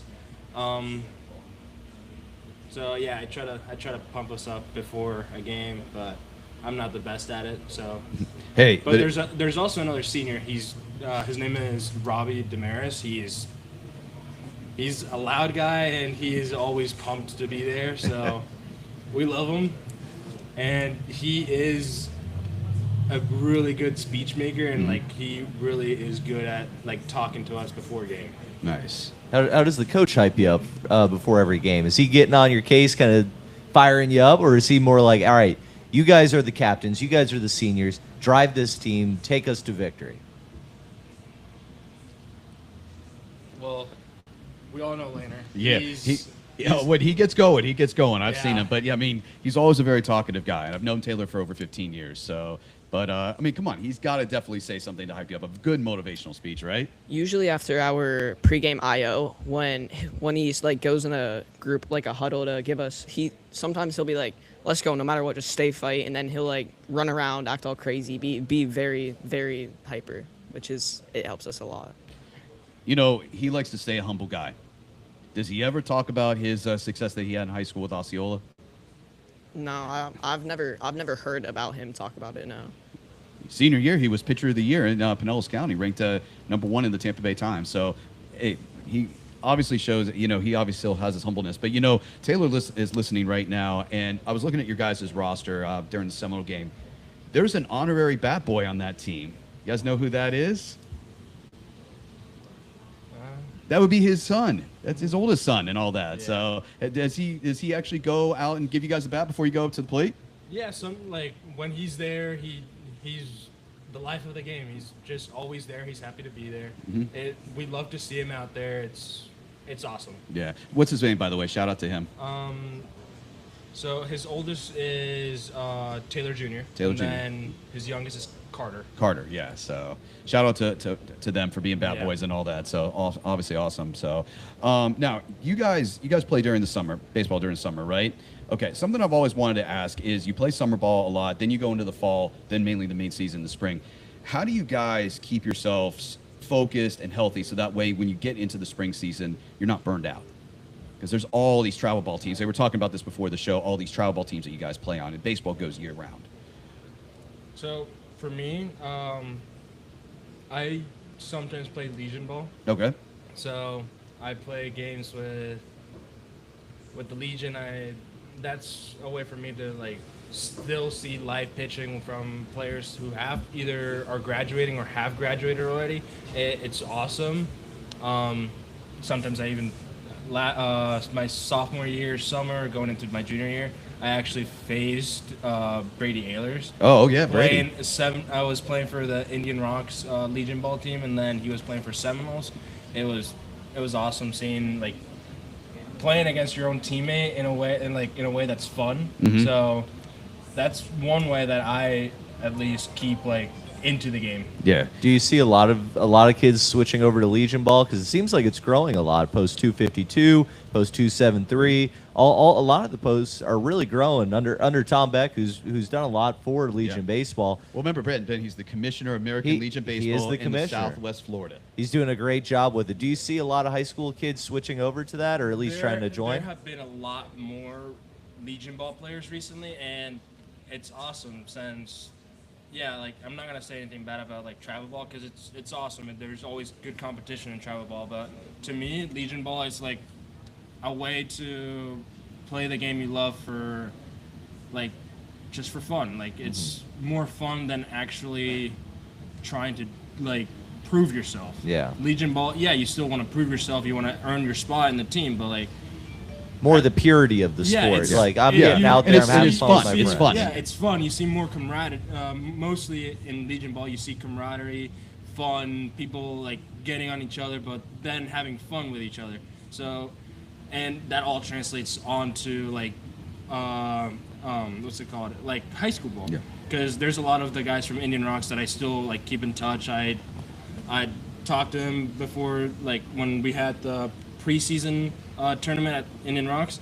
I talked with a couple of them. They're still my friends. It's always fun to see them. So now, can you make it official that you're going to play Legion this summer? Or? I'm not sure. Not sure yet? Since I might have to do, if I go to USF, which I got accepted in, I might When have did you to get accepted, by the way? I got accepted mid-February. Okay, congratulations. Thank you. I might have to do the summer semester, so I might not be able to do Legion Ball. But if I go to one of the other universities that I got accepted to, I probably might play Legion Ball. Nice. So, but hey, by the way, first of all, what career path are you going? I'm probably going to go engineering. Oh, nice. I've known a few that have done that. So, but now it's going to be required for you to go to a couple Bulls games and all that. Yeah. So, go ahead, Benny. No, you're good. I love always game day traditions, as we talked about and all. So one of the things that's always interesting is that sometimes you talk about prayers, but sometimes, you guys have your own locker room. So you guys probably stay in the locker room a little bit and chill out before you got to head over to a game or even have a home game. So I got to ask, who controls the music in there just to get everybody, calm and wind down before you got to step out on the field for batting practice? Victor? Come on. Victor? Yeah. Victor does? Yeah. Is he the best DJ? Yeah. Well, he's one of the seniors, so we, like, all the seniors kind of take responsibilities for something. And Victor, he's loud. He's loud. Like, he's one of see, those- this is a common theme. We're hearing loud and vocal with Largo baseball. So yeah, now we got you got the prayer, you got the motivational speeches on the, let's say first base line, right? Yeah. So now we're hearing loud when it comes to the music and all. That's via Victor. Well, Who's got the best? Who's got the best songs? Like, who's got the playlist control? Who has the play? And then probably from each one of you, what's the number one song to get you hyped up for the game? Are we listening to Lil Uzi? Are we listening to Alicia Keys? Who is it? Who are we listening to? It's usually a mix because depending on who is doing the music, usually it's Coach Lehner, which it's usually some random stuff. Sometimes country, sometimes rap. It's just a bunch of different types of music that are played. Alrighty. And of course, esteemed host Mike is back here on the air. Mike, good seeing you again. Alicia Keys. Ben, what the hell is throwing her into this mix? These guys aren't listening to Alicia Keys before a ball game. Oh, come on. They could be. So do I get to ask the question? Of course, Mike. This is your Well, segment first of now. all, thank you very much for coming down and your parents, and appreciate it. I talked to Taylor this morning. I know he would love to come down and provide us a lot of content. But I ask everybody this question. It's critical. And guys, make sure you, with these answers, make sure you say it loud so everyone can hear you. Trust me on this. Girlfriend? No. Smart man. My man. No. Coach Lehner's going to love these answers. Not at the moment. Not at the moment. Not- You going to get back after the baseball season? That's what some coaches like. I want to wait till college because that's Attaboy. Smart man. Smart man. I want to finish high school with a good GPA. I don't want to have any distractions. Diversions. So, yeah. Yeah, exactly. Women hate me when I ask this question, but anyway. Go ahead, man. Yeah, I do. Oh, I knew there'd be 3 for one. 4. Well, you know what? If it's working for you, don't change it now. It's baseball season. We don't want to jinx anything, so. Well, let's do a shout out to your family at home. My dad, he also coaches for Largo High School, Brian Coletti. Gotcha. Isn't he here? Is he here today? He's here today? Coach Oh, Coletti? okay. We should have got him on. My mom, Jennifer Lube, and my dad, Jeremy Lube. I want to shout out both my parents, Sandy Andrade and Jorge Morales. Yeah, my dad and I do have the same exact name. Okay, they do. Okay. Are you junior or? Yeah, I am a junior. You're junior. Okay. Alrighty. And by the way, man, go for it. Definitely my dad over those years that helped me. His name? During those times. His name was Scott, but he did pass. Oh, 24. God bless you. God bless you, young man. Hey, and you just screwed up. You better say your girlfriend's name in case she listens to this. Her name's Brio. It's been a relationship since August, so we're pretty stable. All right, That's champ. Well, love the Packers football. Coach Pascal's a very good friend of mine in the coaching fraternity. And wish you guys nothing but success the rest of the season. And thanks for coming down on a Saturday. I know there's a lot of things you'd rather do, and appreciate your parents bringing you down too. Thanks, guys. Thank you very much for having us. Absolutely, guys. Once Packers again, baseball. that's the Largo Packers varsity baseball team. Guys, thank you for joining us. And you guys will be playing Monday. This is your makeup game against Lakewood, correct? Yeah, I believe so. All right. So good luck to you guys on Monday, and we'll see how that goes again. So fingers crossed, right? Yeah, thank you. Brought to you by our good friends at Body Armor, Coca-Cola, Primetime Preps. Thanks, guys, for coming down. I always love talking on high school and a little baseball. You know, if their head coach Taylor Lander was down here, he would be talking about every topic in the world of high school sports that impact Pinellas County, and I know he and Ben could have those conversations as well. Great job, Ben. Thanks. I was talking to some hot woman over here that brought some bakery goods. Yeah. Happens to be your mother. Yeah, some banana bread, some chocolate chip cookies for you, Mike. Not too shabby. I'm sharing with everybody. Oh, you guys dig into it. I'm sharing with everybody. I just want one or two cookies. And the I rest can't is believe I yours. was oblivious. Yeah, I'm she just listening to jumped right you. in. I'm listening to you and Brad talking to the Largo Packers, and there was banana bread over here. I'm such I'm the an one idiot. that You doles could've it been out. stuffing your face. So we'll see how I divvy it out. These guys have been working hard. We just flapped our jaws. So we wind things down when they got a few minutes. Can I give a shout out to the special team, Mike? Of course. The Savannah State Tigers defeated the University of Tampa 7-0 the Oh. other day at Tiger Field. What? Let's go SSU. Let's go. I'm telling you what, it's Tampa, University of Tampa. You know me. The number one team in the nation. They are great. Yeah. No, that's a big win. And Georgia Southern, wasn't that your other school? Georgia Southern was my other school, yeah. Yeah, well, Georgia Southern, I know you didn't watch it. Georgia Southern was actually on the deuce against Marshall in that round ball that you hate and beat Marshall. Oh, let's go, team. He sucked. I don't know much about basketball. I mean, that's great that they won, but I'm pumped that Go, Savannah. guys. Go. What are they doing out there? I don't know. They're balancing it. They're indoors. They're not outside. We're outside in the elements, Mike. It's tough out there.